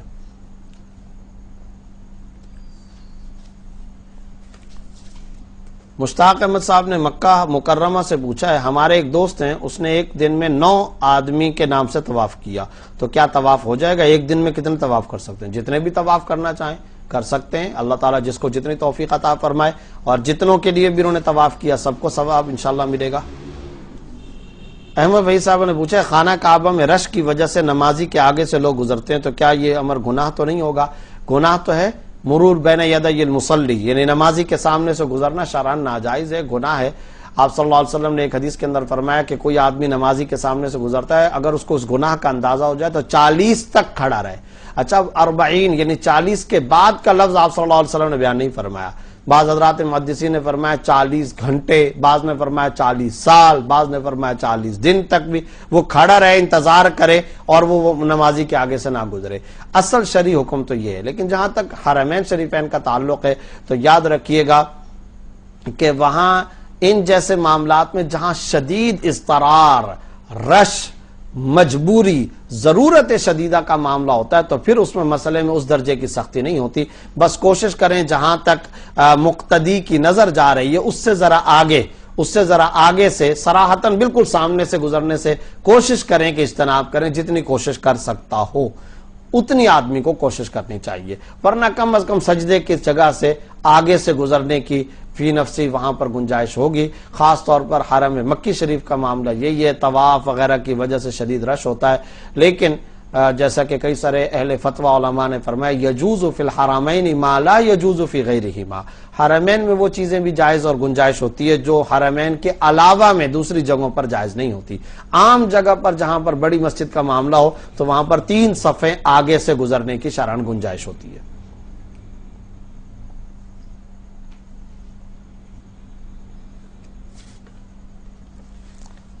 ندیم علی صاحب نے بتایا قرآن میں اللہ تعالیٰ نے صرف 2 راستے بتلائے ہیں مباشرت کے، ایک بیوی دوسری مملوکہ کے ساتھ نکاح کر کے مملوکہ کا وجود فی الحال ختم ہے اور اب صرف بیوی ہے، تیسرا کوئی راستہ نہیں بتایا۔ تو نبی کریم صلی اللہ علیہ وسلم نے صحابہ کرام کو نکاح متعہ کی اجازت کس وجہ سے دی؟ کیا یہ حکم الہی ہے؟ برائے مہربانی جواب دیں۔ یہ خود اللہ رب العزت کی طرف سے ہی حکم تھا، وحی کے طور پر حکم تھا، لیکن یہ حکم بعد میں شرعاً منسوخ ہو گیا اور اس کے نسخ اور منسوخی کی کئی ساری صحیح احادیث کتب سیاہ ستہ کے اندر موجود ہیں۔ تفصیلی بحث ہے، انشاءاللہ اس کو کسی وقت ذکر کریں گے۔ فتح مکہ کا بھی ذکر آیا ہے اور اسی طریقے سے یہ خیبر کے وقت کے بارے میں بھی اس کا ذکر آیا ہے۔ میں انشاءاللہ کسی وقت شاید اس کو بیان کر سکوں، اس وقت سوالات کی کثرت ہے۔ خلاصہ یہ کہ ایک مخصوص موقع پر اس کی اجازت دی گئی تھی اور صرف اس کی نہیں، گدھے کا گوشت بھی کھانے کی ایک مرتبہ اجازت دی گئی تھی، لیکن اس کے بعد وہ حکم منسوخ کر دیا گیا اور فتح الباری میں، فیض الباری میں اور اسی طرح عمدۃ القاری میں علامہ عینی رحمۃ اللہ علیہ نے تفصیلی بحث کرنے کے بعد یہ بات لکھی ہے کہ پھر جب منسوخ ہوا تو اس منسوخی کے بعد ظاہر ہے کہ اب اس کی کوئی شرعی اجازت نہیں ہو سکتی۔ اب اس کا جواز بیان کرنا بالکل گمراہی ہے اور سوائے فسق اور گمراہی کے اور کیا کہا جا سکتا ہے۔ مشتاق احمد صاحب نے پوچھا خلفائے راشدین کن صحابہ کو کہتے ہیں؟ 4 خلفائے راشدین ان حضرات کو کہتے ہیں۔ صحابہ کا نام بتائیے۔ حضرت ابوبکر صدیق، حضرت عمر، حضرت عثمان غنی، حضرت علی رضی اللہ تعالی عنہم اجمعین، ان کو خلفائے راشدین کہا جاتا ہے۔ البتہ چونکہ حضرت معاویہ رضی اللہ تعالیٰ عنہ کا دور خلافت بھی انصاف عدل کا دور تھا، اس لیے ان کو بھی خلافت راشدہ میں بعض لوگوں نے حضرت عمر بن عبدالعزیز کے اعلیٰ درجے کے عدل اور انصاف کو دیکھ کر ان کو بھی خلیفہ راشد شمار کیا ہے اور یقیناً اعزازی طور پر ان کو بھی کہنا شرعاً جائز ہے، کوئی حرج نہیں۔ مشتاق احمد صاحب نے پوچھا ہے میں نے سنا ہے کہ نماز چھوڑ دینے والا انسان کافر ہو جاتا ہے۔ جی ہاں، حدیث کے اندر آیا من ترک الصلاۃ متعمدا فقد کفر، جو جان بوجھ کر نماز چھوڑ دے اس نے کفر کیا۔ اس کا مطلب احادیث کے اندر مختلف متعدد احادیث کو سامنے رکھتے ہوئے ہمیشہ جب بھی کسی حدیث کو مسئلے کے اعتبار سے بیان کرنا ہو تو کبھی ایک حدیث کو نہیں دیکھا جاتا، مجموعہ احادیث کو، سارے کے سارے ذخیرے حدیث کو دیکھا جاتا ہے۔ چنانچہ حضرات شراح اور محدثین نے، فقہاء نے اس کا مطلب یہ بیان کیا کہ ایسے آدمی نے کفریہ فعل کیا۔ یہ نہیں ہے کہ اب اس آدمی کو ہندو سمجھا جائے گا، اس کو سکھ یا عیسائی یا یہودی سمجھا جائے گا اور اسے دائرہ اسلام سے خارج قرار دے دیا جائے گا اور یہ کہا جائے گا کہ وہ مسلمانوں کے اس کا جنازہ نہیں پڑھا جائے گا، اسے مسلمانوں کے قبرستان میں نہیں دفنایا جائے گا، اس کا نکاح ختم ہو جائے گا۔ ظاہر ہے کہ یہ بات تو نہیں کہی جا سکتی۔ ہاں، صرف اور صرف یہ بات ہے کہ اس نے کفریہ فعل کیا۔ آپ بتائیے کافر نماز پڑھتے ہیں؟ نہیں پڑھتے۔ تو جب کافر نماز نہیں پڑھتے، ایک مسلمان ہو کر بھی وہ نماز نہ ادا کرے، گویا کہ اس نے کافروں والا کام کیا، کفریہ فعل کیا۔ تو یہ مطلب ہے اس حدیث کا۔ سعدیہ قم صاحبہ نے پوچھا کیا کوئی خاتون 60 سال کے بعد محرم کے بغیر حج کر سکتی ہے؟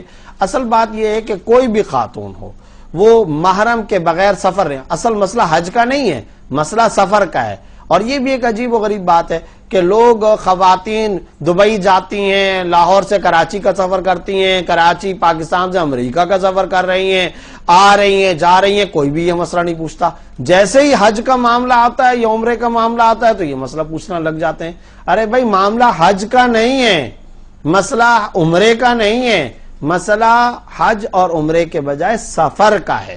بخاری مسلم کی روایت ہے لا تسافر امرأۃ الا ومعها محرم او کما جاء فی الروایہ، عورت سفر نہ کرے مگر اس کے ساتھ محرم ہونا چاہیے. تو اصل مسئلہ سفر کا ہے. البتہ حضرات محدثین نے تجزیہ کرتے ہوئے یہ کہا کہ عورت کو بغیر محرم کے سفر کرنے کی جو ممانعت حدیث کے اندر آئی ہے اس کا ریزن کیا ہے، اس کی علت کیا ہے، اس کا سبب کیا ہے. تو دیکھا اس کا سبب یہ ہے، ممانعت کا سبب یہ ہے کہ عورت کی وجہ سے دوسروں کو فتنے کے اندر مبتلا ہونے کا موقع نہ ملے، شہوت کا معاملہ، فتنے کا خوف، پھر خود عورت کے لیے بھی خطرات. تو ان تمام وجوہات کی بنیاد پر حدیث کے اندر منع کیا گیا.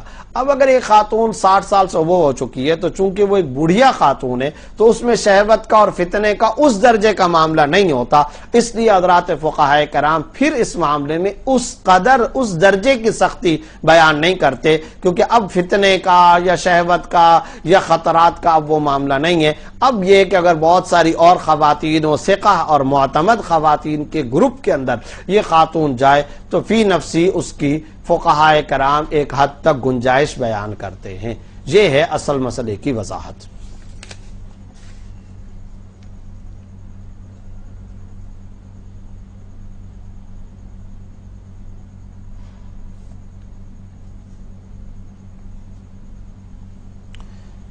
شیزا خان صاحبوں نے پوچھا کیا وزٹ ویزا پہ حج کر سکتے ہیں؟ اب یہ مسئلہ انہوں نے پوچھا ہے. اب میں انہی بہن صاحبہ سے کہتا ہوں کہ یہ مسئلہ میں پہلے بیان کر چکا ہوں، تو آپ ذرا اس کو سنیے. اب دوبارہ یہ مسئلہ کیوں بھیجا گیا؟ برائے کرم یہ سوال آپ دوبارہ یہ پروگرام ریپیٹ سنیں پروگرام ختم ہونے کے بعد. تو یہ سوال پہلے آ چکا ہے اور اس کا جواب بھی میں پیش کر چکا ہوں. مریم فاطمہ صاحبہ نے پوچھا کیا فرض نمازوں میں ساری رکعتوں میں سورہ فاتحہ کے علاوہ کوئی اور سورت پڑھنی لازم ہے یا صرف شروع کی 2 رکعت میں سورت پڑھنی ہے؟ نہیں، فرض نمازوں میں ساری رکعتوں میں سورہ فاتحہ پڑھی جائے گی، اور جہاں تک سورہ فاتحہ کے بعد سورت کا تعلق ہے تو وہ پہلی 2 رکعتوں کے اندر پڑھی جائے گی. پہلی 2 رکعتوں کے اندر سورہ فاتحہ کے بعد سورت پڑھی جائے گی. فرض نماز کا یہ معاملہ ہے. جہاں تک سنت کا تعلق ہے تو سورہ فاتحہ اور اس کے ساتھ سورت تمام رکعتوں کے اندر پڑھی جائے گی، جیسا کہ ظہر کی 4 سنتیں یا عصر کی 4 سنتیں. رضوان طاہر صاحب نے پوچھا کیا میت کے کمرے میں رات کو لائٹ کھلی چھوڑنا اس خیال سے کہ میت کی روح آتی ہے درست ہے یا توہم پرستی؟ واضح توہم پرستی ہے، شریعت سے اس کا کوئی ثبوت نہیں ہے.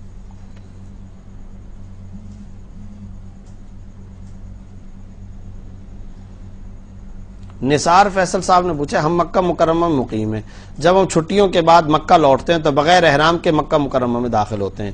مفتی صاحبان سے پوچھا تو انہوں نے فرمایا کہ مقیم کے لیے ایسا کرنا درست ہے اگر عمرے کی نیت نہ ہو، اور عمرہ بعد میں کر سکتے ہیں. دیکھیں جہاں تک فقہ حنفی کا تعلق ہے تو بغیر احرام کے مکہ مکرمہ میں ان کے لیے داخل ہونا جائز نہیں ہے.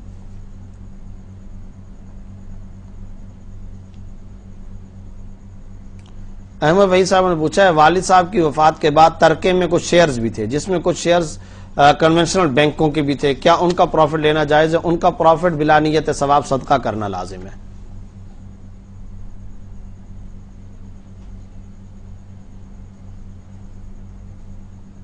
احمد وحید صاحب نے پوچھا ہے ہم گھر میں تو قمیض شلوار پہنتے ہیں اور شلوار ٹخنوں سے اوپر رکھتے ہیں، لیکن آفس میں پینٹ ٹخنوں سے نیچے چلی جاتی ہے، دل میں کوئی تکبر نہ ہو تو کیا ایسا کر سکتے ہیں؟ ما اسفل من الکعبین من الازار فی النار، مسلم کی روایت ہے. ٹخنوں سے نیچے شلوار یا پتلون کا جو حصہ ہوگا وہ جہنم میں جلے گا. یہ کسی مفتی مولوی صاحب کا فتویٰ یا قول نہیں، حدیث کے الفاظ ہیں. لہٰذا چاہے دل میں تکبر ہو یا نہ ہو، اور یہ کیسے پتہ چلا کہ تکبر نہیں ہے؟ تکبر کا مرض تو ایسا ہے جس کے اندر یہ مرض ہوتا ہے خود اسے بھی یہ بات معلوم نہیں ہوتی. لہٰذا ٹخنوں کو شلوار کے نیچے رکھنا، شلوار کو ٹخنوں سے نیچے رکھنا شرعاً ناجائز ہے، اس سے احتراز کرنا ضروری ہے. بے خیالی میں کسی وقت ہو جائے وہ الگ بات ہے. مشتاق صاحب نے مکہ مکرمہ سے پوچھا ہے میں گھر بنا رہا ہوں اور میں سوچتا ہوں کہ گھر کے اندر عورت کے لیے ایک مسجد کے لیے روم چھوڑ دوں، تو کیا ایسا کرنا صحیح ہے؟ نہ صرف یہ کہ صحیح ہے بلکہ گھر کا حق یہ ہے کہ اس میں ایک مسجد چھوٹی سی، یعنی مسجد سے مراد یہ کہ خواتین کے نماز پڑھنے کی جگہ یہ بنائی جائے، اور یہ بہت اچھا عمل ہے، سنت رسول ہے، اور اس کا اہتمام کرنا چاہیے۔ فجر کے وقت کے اندر فجر کی فرض نماز ادا کرنے سے پہلے نفل نماز پڑھ سکتے ہیں؟ نہیں، یہ جو وقت ہے یہ سنت فجر کے لیے سنن ادا کر سکتے ہیں۔ طارق محمود صاحب نے پوچھا یتیم کتنی عمر تک یتیم ہے؟ یتیم کی کتنی عمر تک کفالت کرنی چاہیے؟ جب تک بالغ نہ ہو تو اس کو یتیم ہی کہا جائے گا۔ افضال خاتون نے پوچھا ہے ظفر الحق صاحب علی پور سے چٹھا، کیا خاوند کی عدم موجودگی میں عدالت نکاح ختم کر سکتی ہے؟ دیکھا جائے گا کہ کیا ریزن تھے اور کیا اسباب تھے، اس طرح سے بتا دینا یہ ممکن نہیں ہے۔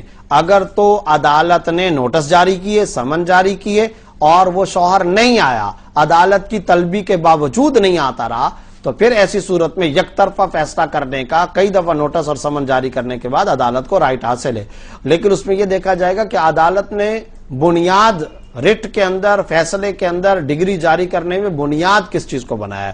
اگر اس نے بنیاد بنایا عدالت نے کہ یہ نفقہ نہیں دیتا، مار پیٹ کرتا ہے، تشدد کرتا ہے، رہائش گاہ نہیں دیتا، تو ایسی صورت کو اگر بنیاد بنایا تو جائز ہے، ورنہ نہیں۔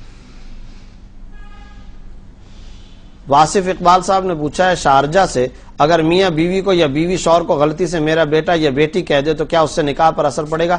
نکاح پر اثر نہیں پڑے گا، لیکن ایسا کہنا درست نہیں ہے، گناہ ہے، آئندہ اس سے بچے۔ حسان عارف صاحب نے پوچھا عشاء کی نماز میں وتر کی آخری رکعت میں سورت کے بعد دعائے قنوت پڑھنا بھول جائیں تو اس کے بارے میں کیا حکم ہے؟ سجدہ صاحب کرنا لازم ہے، اور جس کو دعائے قنوت نہ آتی ہو وہ کیا کرے؟ کوشش کرے کہ دعائے قنوت پڑھے، اور جب تک دعائے قنوت نہیں آتی ربنا آتنا فی الدنیا یہ پڑھ لیا کرے، اور بھی کچھ نہیں آتا رب اغفر لی رب اغفر لی یہ بھی پڑھ لے، تب بھی وتر ادا ہو جائیں گے۔ مشتاق صاحب نے پوچھا اگر مغرب کی ایک رکعت چھوٹ جائے تو ثنا کب پڑھیں، اور آخر رکعت میں سورہ فاتحہ اور کوئی صورت ملانی ہوگی یا نہیں؟ جب ایک رکعت چھوٹ گئی، اب جب آپ کھڑے ہوں گے تو ثنا بھی پڑھیں، سورہ فاتحہ بھی پڑھیں، سورت بھی پڑھیں، یہ آپ کی پہلی رکعت شمار ہوگی۔ غفور رحمان صاحب نے پوچھا ہے پیر کے دن روزہ رکھنا کیسا ہے؟ سنت رسول ہے، آپ صلی اللہ علیہ وسلم نے اس کا اکثر اہتمام فرمایا، لہذا پیر کے دن ہمیشہ اہتمام رسول صلی اللہ علیہ وسلم کی وجہ سے سنت ہے، اس دن اگر کوئی روزہ رکھتا ہے غیر معمولی سعادت ہے اور سنت پر عمل کرنے کا اجر و ثواب ہے۔ عبد الولی صاحب نے کوئٹہ سے پوچھا ہے بٹ کوائن جو کہ ڈیجیٹل کرنسی ہے اس کی خرید و فروخت کرنا کیسا ہے؟ فی الحال ناجائز ہونے کا ہی فتویٰ ہے، تحقیق جاری ہے، جب تک جواز کا فتویٰ نہ آئے اس کو بطور کاروبار خریدنا بیچنا شرعاً ناجائز ہے، اس سے بچنا شرعاً ضروری ہے۔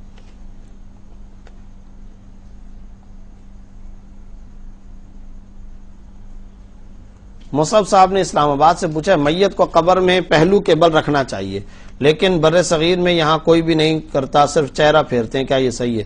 جی ہاں، پہلو کے بل رکھنا چاہیے، یہ بات درست ہے، اور اگر بالفرض کسی مجبوری کی وجہ سے پہلو کے بل نہ ہو سکے تو کم از کم چہرہ بھی پھیر دیا جائے تو وہ بھی درست ہے، لیکن اصل مسئلہ یہی ہے جو آپ نے کہا ہے۔ خانہ کعبہ میں رش کی وجہ سے نمازی کے آگے سے لوگ گزر جاتے ہیں، یہ مسئلہ بتا چکا ہوں۔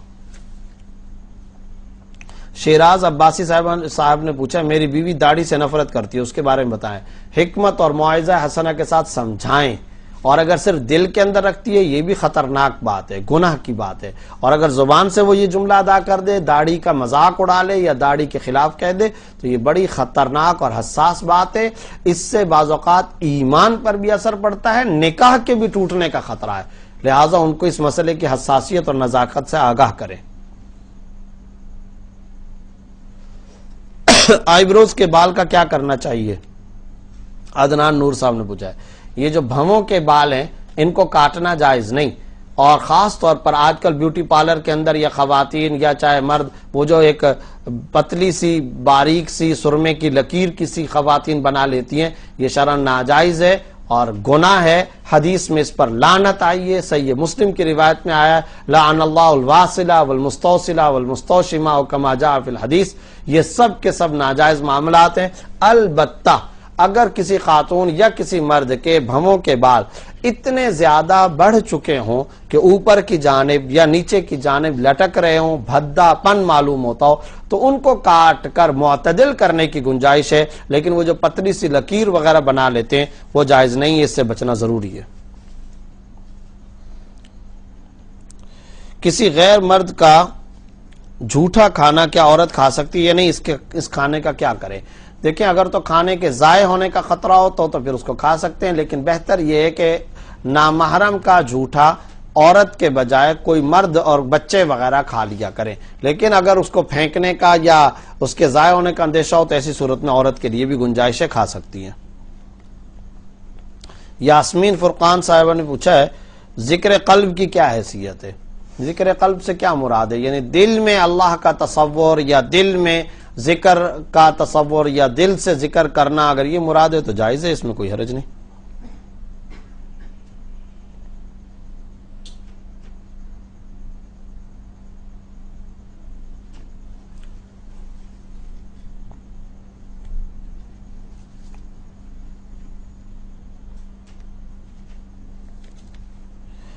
رحمانہ مزمل صاحبہ نے پوچھا what is your opinion about case of خلا in case one sided it's not allowed in the light of the Quran و سنہ۔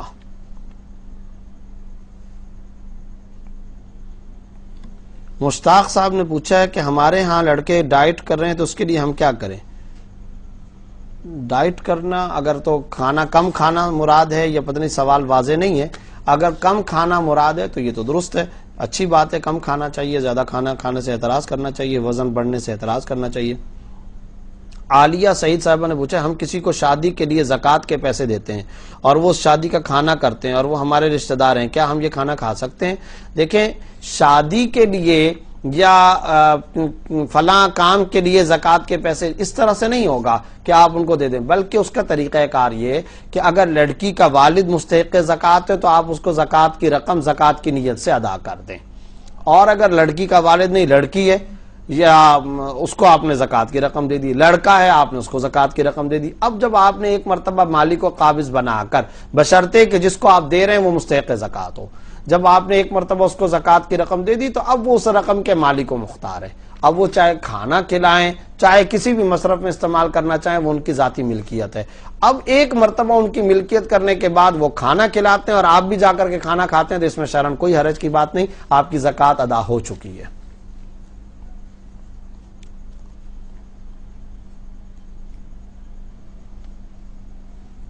عبد المالک صاحب نے پوچھا اگر گلف کنٹری میں مزدور کی عام دہاڑی 70 ریال ہے، آپ نے 100 ریال دے دیے اور آگے سے آپ 150 ریال آپ کو مل گیا، اس بارے میں شریعت کا کیا کہنا ہے؟ دیکھیں، اگر تو اس مزدور کے لیے کمپنی کی طرف سے یا پیچھے محکمے کی طرف سے 150 ریال آئے اور آپ نے 100 ریال دے دیے، 50 اپنے پاس رکھ لیے، یہ تو ناجائز ہے، حرام ہے، گناہ ہے۔ جو مزدور کے لیے پیسہ آیا وہ مزدور کو دینا ضروری ہے۔ اور اگر آپ کسی سے باقاعدہ ٹھیکہ لیتے ہیں، پھر آپ اپنے مرضی سے کام کرواتے ہیں، وہاں سے فرض کریں کہ آپ پیسے لیتے ہیں زیادہ اور پھر مزدور کے ساتھ آپ کی ایک رقم طے ہو جاتی ہے کہ بھی میرا آپ کے ساتھ یہ معاہدہ ہے، تو یہ جائز ہے شرعاً، اس میں کوئی حرج کی بات نہیں ہے۔ سب کانٹریکٹر یا سب مزدور اگر آپ رکھتے ہیں تو اس کی اجازت ہے۔ ابرار الحق صاحب نے پوچھا نمازی کے کتنے دور سے آگے گزرنا جائز ہے؟ دیکھیں، اگر بڑی مسجد ہے تو 3 صفیں آگے سے گزرنے کی اجازت ہے، اور اگر چھوٹی مسجد ہے اور بالکل سامنے سے گزرنے کا مسئلہ ہے تو پھر نمازی کے آگے سے گزرنا بالکل جائز نہیں ہے۔ سفیان صاحب نے پوچھا میرے نے بیوی کو غلطی سے بہن کہہ دیا تو کوئی گناہ تو نہیں؟ ماں یا بہن کہنا بیوی کو مکروہ ہے اور گناہ ہے، لیکن اس سے نکاح پر اثر نہیں پڑتا۔ لیکن یاد رکھیے یہ مسئلہ اس وقت ہے جب آپ نے بیوی کو بہن کہا، بہن کی طرح کہا یا بہن جیسی کہا تو مسئلہ اور ہو جائے گا، اور اگر آپ نے بیوی کو ماں یا بہن کہا تو ایسی صورت میں یہ کہنا تو مکروہ ہے، گناہ ہوگا، لیکن اس سے نکاح پر کوئی اثر نہیں پڑے گا۔ آئندہ اس طرح کہنے سے احتراز کرنا ضروری ہے۔ فرقان احمد کھوٹی صاحب نے پوچھا ہے قرآن کریم کی تلاوت کرتے یا سناتے وقت سجدہ آئے تو کیسے ادا کریں؟ سجدہ آئے تو سجدہ کرنا لازم ہے، اور اسی وقت کرنا بہتر ہے. اگر اس وقت نہ کر سکیں تو بعد میں کر لیں, لیکن سجدہ تلاوت ادا کرنا بہرحال واجب ہے. محمد اشرف صاحب نے پوچھا اگر بیوی کو کہے مجھے تیری ضرورت نہیں ہے, اس کے بارے میں بتائیں. پوچھا جائے گا کیا مطلب, صرف ایسا کہا مجھے تیری ضرورت نہیں, اس سے تو کچھ نہیں ہوتا. لیکن اگر کچھ اور الفاظ کہے, مثلا تیرا میرا واسطہ نہیں یا تیرا میرا تعلق ختم, تو اب پوچھا جائے گا کہ تمہاری مراد کیا ہے. اگر اس کی مراد طلاق کی ہو تو پھر ایک طلاق بائنہ واقع ہو جائے گی. رانی رومی صاحبہ نے پوچھا سجدہ صاحب کا طریقہ بتا دیں. سجدہ صاحب کا طریقہ یہی ہے کہ آپ سے اگر کوئی غلطی ایسی ہوئی ہے جس سے سجدہ صاحب واجب ہوتا ہے تو آپ آخری رکعت کے اندر التحیات پڑھنے کے بعد آپ سلام پھیریں, اور ایک سلام پھیرنے کے بعد آپ جا کر کے 2 سجدے کریں, اور پھر اس کے بعد اٹھ کر کے آپ التحیات اور درود شریف پڑھ کر کے سلام پھیر دیں. سفیان صاحب نے پوچھا وتر کی نماز کون سے وقت پڑھنی چاہیے؟ عشاء کے بعد سے لے کر کے تہجد کے وقت تک پڑھ سکتے ہیں.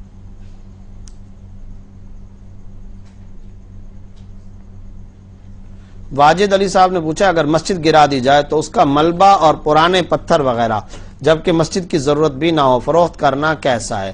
فروخت کرنے کی گنجائش ہے, مگر وہ رقم فروخت کرنے کے بعد خود مسجد پر ہی لگانا ضروری ہے.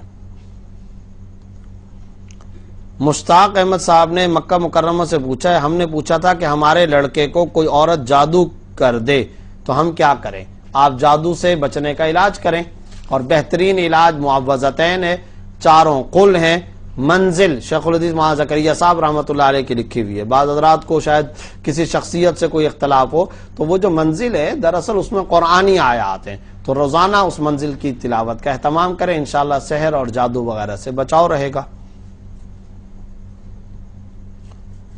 شیر آوان صاحب نے پوچھا ہے ایک آدمی نے اپنی بیوی کو 3 طلاق دے دی, اب اس کے لیے کیا حکم ہے؟ ایک وقت میں یا علیحدہ علیحدہ؟ دونوں صورتوں میں. فقہ حنفی نہیں, چاروں اماموں کے نزدیک 3 طلاقیں واقع ہو کر حرمت مغلظہ ثابت ہو گئی, نکاح ختم ہو گیا, بیوی شوہر پر حرام ہو چکی, اب رجوع نہیں ہو سکتا, بغیر شرعی حلالہ کے دوبارہ آپس میں نکاح بھی نہیں ہو سکتا. یہ واضح طور پر مسئلہ, اور میں نے بتایا چاروں اماموں کا یہ مسئلہ ہے. اور آپ نے کہا کہ فلاں حضرات سے پوچھا ہے رجوع کیا ہے. بھائی اگر جن حضرات سے رجوع کیا ہے, یہ طلاق دینے والا شوہر اور بیوی اگر انہی کے مسلک پر تھے تب تو ٹھیک ہے, ان کے مسلک سے ان کو رجوع کرنا جائز ہے. نمازیں روزہ اگر انہی کے مسلک پہ پڑھ رہے تھے, تمام زندگی میں ان کے مسلک یعنی اہل حدیث حضرات کے مسلک پر تھے, تو اس معاملے میں بھی ٹھیک ہے, ان کو ان سے رجوع کرنا چاہیے. لیکن اگر پوری زندگی میں یہ ان کے مسلک پر نہیں تھے, اب صرف طلاق کے وقت میں وہ ان کی طرف رجوع کر رہے ہیں, تو یہ خواہش نفسانی کی اتباع ہے, شرعی مسئلے اور دین کی اتباع نہیں ہے. یہ گناہ ہے اور ناجائز ہے. ناصر علی صاحب نے دبئی سے پوچھا ہے گھوڑا حلال ہے یا حرام ہے؟ دیکھیں گھوڑے کے بارے میں مختلف احادیث آئی ہیں, اور جن احادیث کے اندر ممانعت آئی ہے اس میں اس بنیاد پر اس کو منع قرار دیا گیا ہے کہ یہ آلہ حرب ہے, یعنی جنگ کا آلہ ہے. تو جنگ کا آلہ ہونے کی وجہ سے, جہاد کا آلہ ہونے کی وجہ سے اس کے اندر ممانعت کی گئی ہے. اس کا مطلب یہ ہوا کہ خود اس کا گوشت حرام صریح نہیں ہے, بلکہ اس وجہ سے تاکہ جنگ کے آلہ اور آلہ حرب ہونے کی وجہ سے اس کے اندر کمی نہ آ جائے, اس کی نسل کشی نہ ہو, اس وجہ سے اس کو منع کیا گیا ہے. اس لیے احتیاطاً اس کو مکروہ تنزیہی کہا جاتا ہے, اور یہی کہا جاتا ہے کہ اس کا گوشت کھانا یا اس کو ذبح کرنا پسندیدہ نہیں ہے, اس سے احتراز ہی کرنا چاہیے.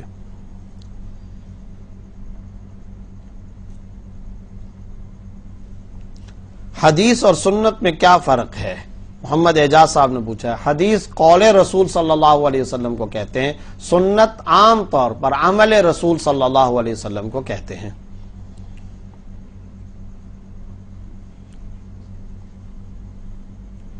فائز محمد خان صاحب نے پوچھا ہے ایک طلاق پر کیا حکم ہوگا؟ اگر کسی نے اپنی بیوی کو 1 طلاق دی ہے تو یہ 1 طلاق کے الفاظ کیا ہیں پہلے تو یہ بتائیے, اور اگر یہ کہا طلاق دیتا ہوں یا میں نے تمہیں طلاق دی تو یہ 1 طلاق رجعی ہے.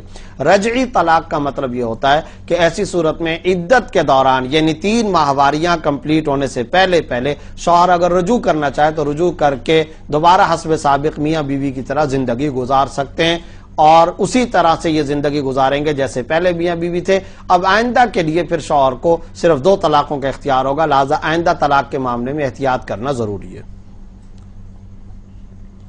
جاوید الاسلام صاحب آپ نے پوچھا ہے کسی مسلک کے بارے میں پہلے بتا چکا ہوں کہ اس پروگرام میں ہم فرقہ واریت ختم کرنے کی کوشش کرتے ہیں، لہذا فرقوں اور اس طرح مختلف جماعتوں کے بارے میں کم از کم سوال نہ کیا کریں۔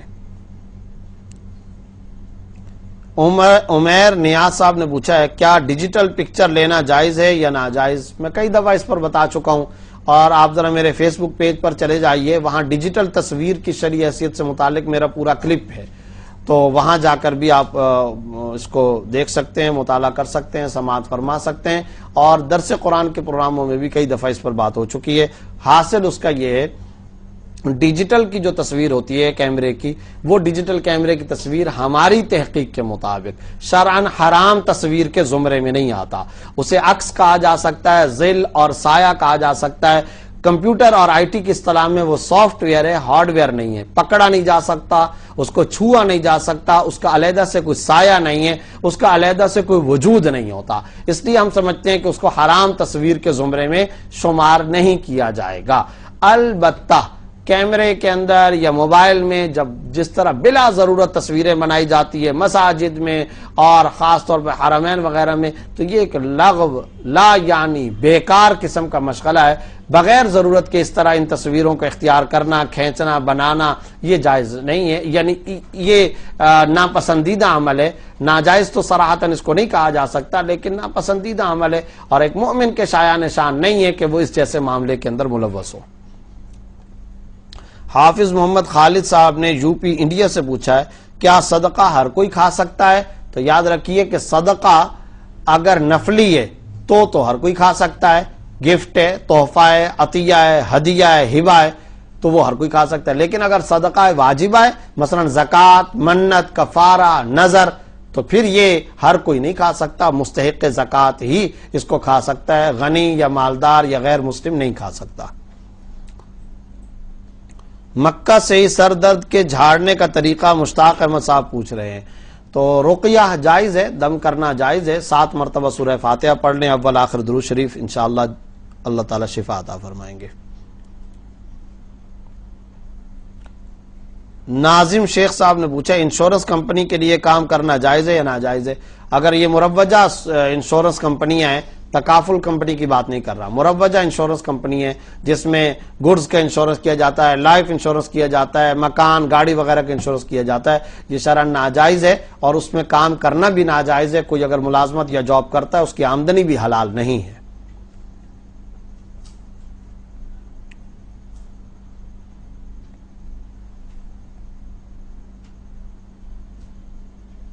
بینک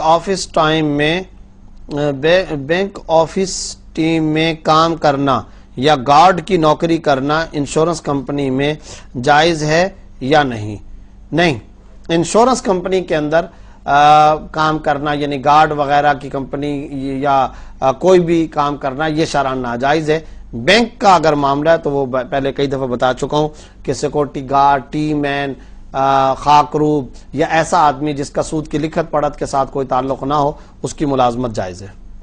عام موزوں پر مسح کرنے کا کیا حکم ہے؟ جاوید الاسلام صاحب نے پوچھا ہے۔ عام موزوں سے کیا مراد ہے؟ اگر نائلون کے موزے وغیرہ ہیں، کپڑے کے موزے ہیں، تو ان پر مسح کرنا شرعاً جائز نہیں ہے۔ مسح اصل میں ہوگا چمڑے کے موزوں پر، جس کو لیدر کا نالین یعنی جس کو لیدر کے موزے کہتے ہیں، ان پر جائز ہے۔ تاہم اگر چمڑے کے موزے نہ ہوں، عام موزے ہوں، تو اس میں اگر 3 شرائط پائی جائیں تو ان پر مسح کی گنجائش ہے۔ پہلی شرط تو یہ ہے کہ وہ اتنے موٹے ہوں کہ اپنے حجم، اپنے جرم، اپنے جسم اور اپنے وجود کی موٹائی کی وجہ سے پنڈلی پر کھڑے ہوں، کسی گیٹس وغیرہ کی مدد سے، کسی سپرنگ وغیرہ کی مدد سے نہ کھڑے ہوں، یعنی اتنے موٹے ہوں، ایک شرط۔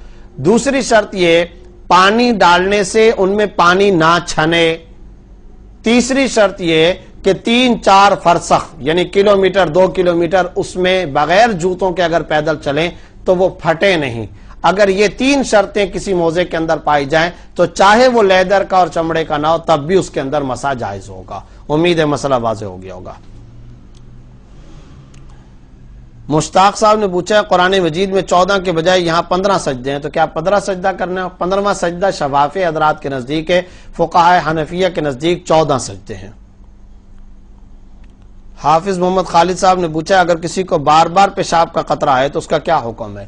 معذور والا حکم جو میں نے لیکوریا کے مسئلے کے اندر بیان کیا ہے وہ مسئلہ آپ دوبارہ سن لیں۔ حاصل یہ ہے کہ اگر مسلسل پیشاب کے قطرے ہوں اور پوری نماز کے وقت میں اتنا بھی ٹائم نہ ملتا ہو 5 8 10 منٹ جس میں وہ شلوار کی پاکی کے ساتھ، کپڑے کی پاکی کے ساتھ، استنجا، طہارت اور وضو کے ساتھ نماز بھی ادا نہ کر سکے تو پھر فقہی اعتبار سے فتوے کی روح سے یہ شخص معذور ہے، اور ایسی صورت میں ایک مرتبہ وضو کرنے کے بعد پورے نماز کے وقت کے اندر یہ آدمی باقاعدہ نمازیں ادا کر سکتا ہے، سنن، نوافل، تلاوت، ذکر سب کچھ کر سکتا ہے، طواف ادا کر سکتا ہے، کیونکہ یہ معذور شرعی ہے۔ اب جب اگلی نماز کا وقت آئے گا تو ایسی صورت میں اس کو نیا وضو کرنا ہوگا۔ لیکن اگر وہ اتنا زیادہ معذور نہیں ہے، مسلسل پیشاب کے قطرے نہیں آتے، کسی وقت آ جاتے ہیں، تو پھر ایسی صورت میں فتوے کی روح سے یہ شرعی اور فقہی اعتبار سے معذور نہیں ہے۔ لہذا ایسی صورت میں یہ پاکی کا اور کپڑے کی صفائی کا، طہارت کا اہتمام کر کے وضو کر کے نماز ادا کرے، اس کے بغیر اس کی نماز نہیں ہوگی۔ مفتی صاحب تہجد کی نماز میں کتنی رکعتیں ہوتی ہیں اور کیا تہجد میں تلاوت دیکھ کر سکتے ہیں؟ ابرار الحق مہر صاحب نے پوچھا ہے۔ یاد رکھیے کہ تہجد کے اندر آپ 2 4 6 8 11 10 جتنی بھی آپ پڑھنا چاہے پڑھ سکتے ہیں، لیکن زیادہ جو ثابت ہے وہ عام طور پر 8 رکعتیں ہیں، تو 8 بھی ثابت ہے، 4 بھی ثابت ہے، آپ جتنی مرضی پڑھنا چاہیں پڑھ لیں۔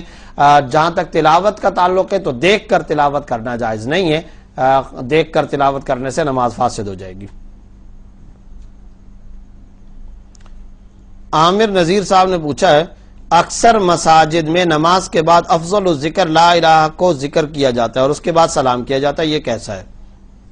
لا الہ الا اللہ کا ذکر کرنا تو شرعاً جائز ہے، اس میں تو کوئی حرج کی بات نہیں، لیکن یہ اجتماعی طور پر نہیں ہوگا، بلند آواز سے نہیں ہوگا، ہر انسان اپنے طور پہ پڑھنا چاہے۔ اور احادیث میں کثرت کے ساتھ تو اللہم انت السلام و منک السلام یہ وارد ہے، ربنا آتنا یہ تذکرہ آیا ہے، اور بھی تقریباً 11 اذکار آئے ہیں، تو ان میں سے کوئی بھی ذکر کوئی کرنا چاہے تو بالکل کر سکتا ہے، لیکن اجتماعی طور پہ یعنی بلند آواز سے یہ چونکہ قرآن کریم، احادیث تجربہ، اسوہ صحابہ سے ثابت نہیں ہے، اس لیے اس کو بے اصل کہا جاتا ہے۔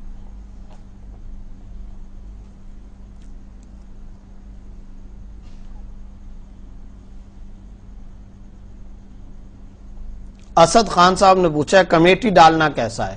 کمیٹی ڈالنا جائز ہے، لیکن شرط یہ ہے کہ جتنی رقم آپ نے جمع کرائی ہے بس اتنی رقم آپ کو ملے، یا جو رقم آپ نے ٹوٹل جمع کرانی ہے یا کرا چکے ہیں بس اتنی رقم آپ کو ملے۔ آپ کی جمع کرائی ہوئی رقم سے کوئی ایک پیسہ بھی زیادہ نہیں ہونا چاہیے، اگر کوئی ایک پیسہ بھی زیادہ ہوگا تو یہ شرعاً ناجائز ہے۔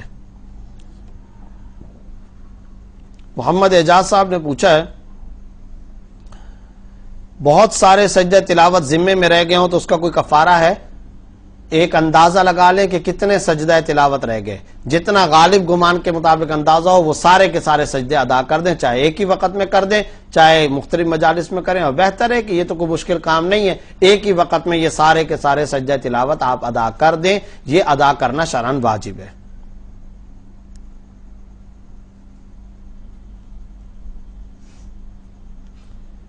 حافظ محمد خالد صاحب نے وتر کی نماز میں آخری رکعت میں ہاتھ اٹھا کر دعا مانگنا کیسا ہے؟ فقہ حنفی کی روح سے وتر کا یہ طریقہ درست نہیں، البتہ کوئی حرمین شریفین کے اندر اگر پڑھ رہا ہو تو اس کی تو گنجائش ہو سکتی ہے کہ وہ ائمہ حرمین کی اتباع کے اندر اگر کوئی کرتا ہے، لیکن جہاں تک عام حالات کا اور عام جگہوں کا تعلق ہے تو اس میں جو فقہ حنفی کے مطابق طریقہ کار ہے وتر کا، اسی طریقے سے وتر ادا کرنے چاہیے۔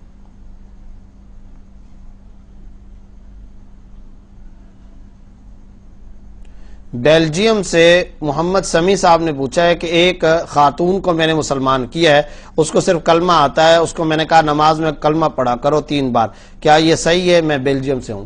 دیکھیں ان کو نماز سکھانی چاہیے اور اگر آپ کی وہ نامحرم ہے تو پھر ایسی صورت میں کسی خاتون کی ذمہ داری لگائیں، ورنہ کم از کم ٹیلی فون پر ادا کریں یا ان کو کوئی لٹریچر دیں اور نماز پر ان کو لانا چاہیے۔ جہاں تک اس بات کا تعلق ہے کہ آپ ان کو یہ کہہ رہے ہیں کہ وہ کلمہ پڑھتے رہیں، ٹھیک ہے، کلمہ پڑھنا تو اچھی بات ہے، لیکن جلد سے جلد ان کو نماز کا طریقہ سکھانے پر ہی لانا چاہیے۔ اسد خان صاحب نے پوچھا قرض حسن کیا ہوتا ہے؟ وہ ہوتا ہے جس میں سود کی انوالومنٹ نہیں ہوتی، جتنا پیسہ دیا بس اتنا ہی آپ کو دیا جائے۔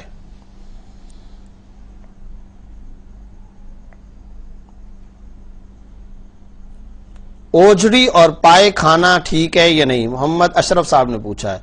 پائے اور اوجڑی دونوں حلال ہیں، کھا سکتے ہیں، کوئی حرج نہیں۔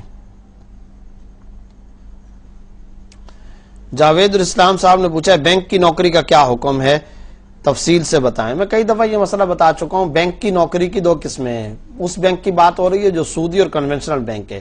اگر تو ایسی نوکری ہے جس کا سود کی لکھت پڑھت کے ساتھ تعلق ہے، مثلا مینیجر ہے، کیشیئر ہے، تو ظاہر ہے کہ یہ نوکری ناجائز ہے۔ آپ صلی اللہ علیہ وسلم نے مسلم کی روایت کے اندر فرمایا لعن اللہ آکل الربا و موکل الربا و کاتبی و شاہدی۔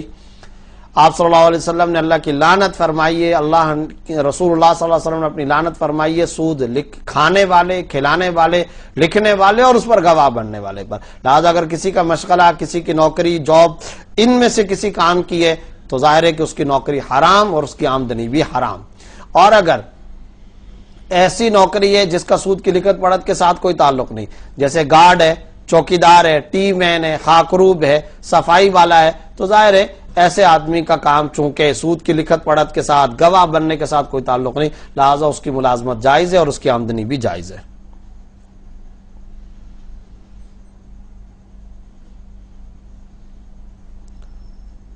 زوبیہ زاہد صاحب نے پوچھا ہے پیسے بزنس کے لیے دیے ہیں ان کے پروفٹ پر زکوٰۃ ہے یا اصل پیسے پر ہے؟ جب بزنس کے لیے دیے تو جو پورے کا پورا پیسہ لگا ہوا ہے اس پر سب پر زکوٰۃ آئے گی، صرف پروفٹ پر نہیں بلکہ پورے پر آئے گی۔ البتہ وہ جو مال تجارت ہے، وہ مال تجارت پورے کا پورا زکوٰۃ کا ہوگا، لیکن اس کی جو موجودہ ویلیو ہے، چاہے اسی مال کی صورت میں زکوٰۃ دے دیں یا پیسے کی شکل میں دینا ہے، تو اس مال کی موجودہ ویلیو نکال کر کے اس کی زکوٰۃ آپ کو ادا کرنی ہوگی۔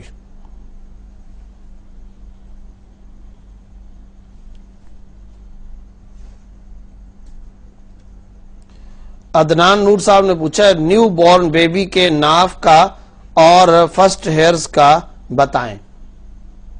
سنت یہ ہے کہ چھوٹے بچے کے جو سر کے بال ہوتے ہیں، ان سر کے بالوں کو مونڈنے کے بعد اس کے وزن کے بقدر چاندی صدقہ کرنی چاہیے، یہ اصل سنت عمل ہے۔ اور ظاہر ہے کہ آج کل وہ چاندی کا اس طرح کا رواج نہیں، تو کچھ رقم صدقہ کر دیں تو انشاءاللہ وہ سنت پوری ہو جائے گی۔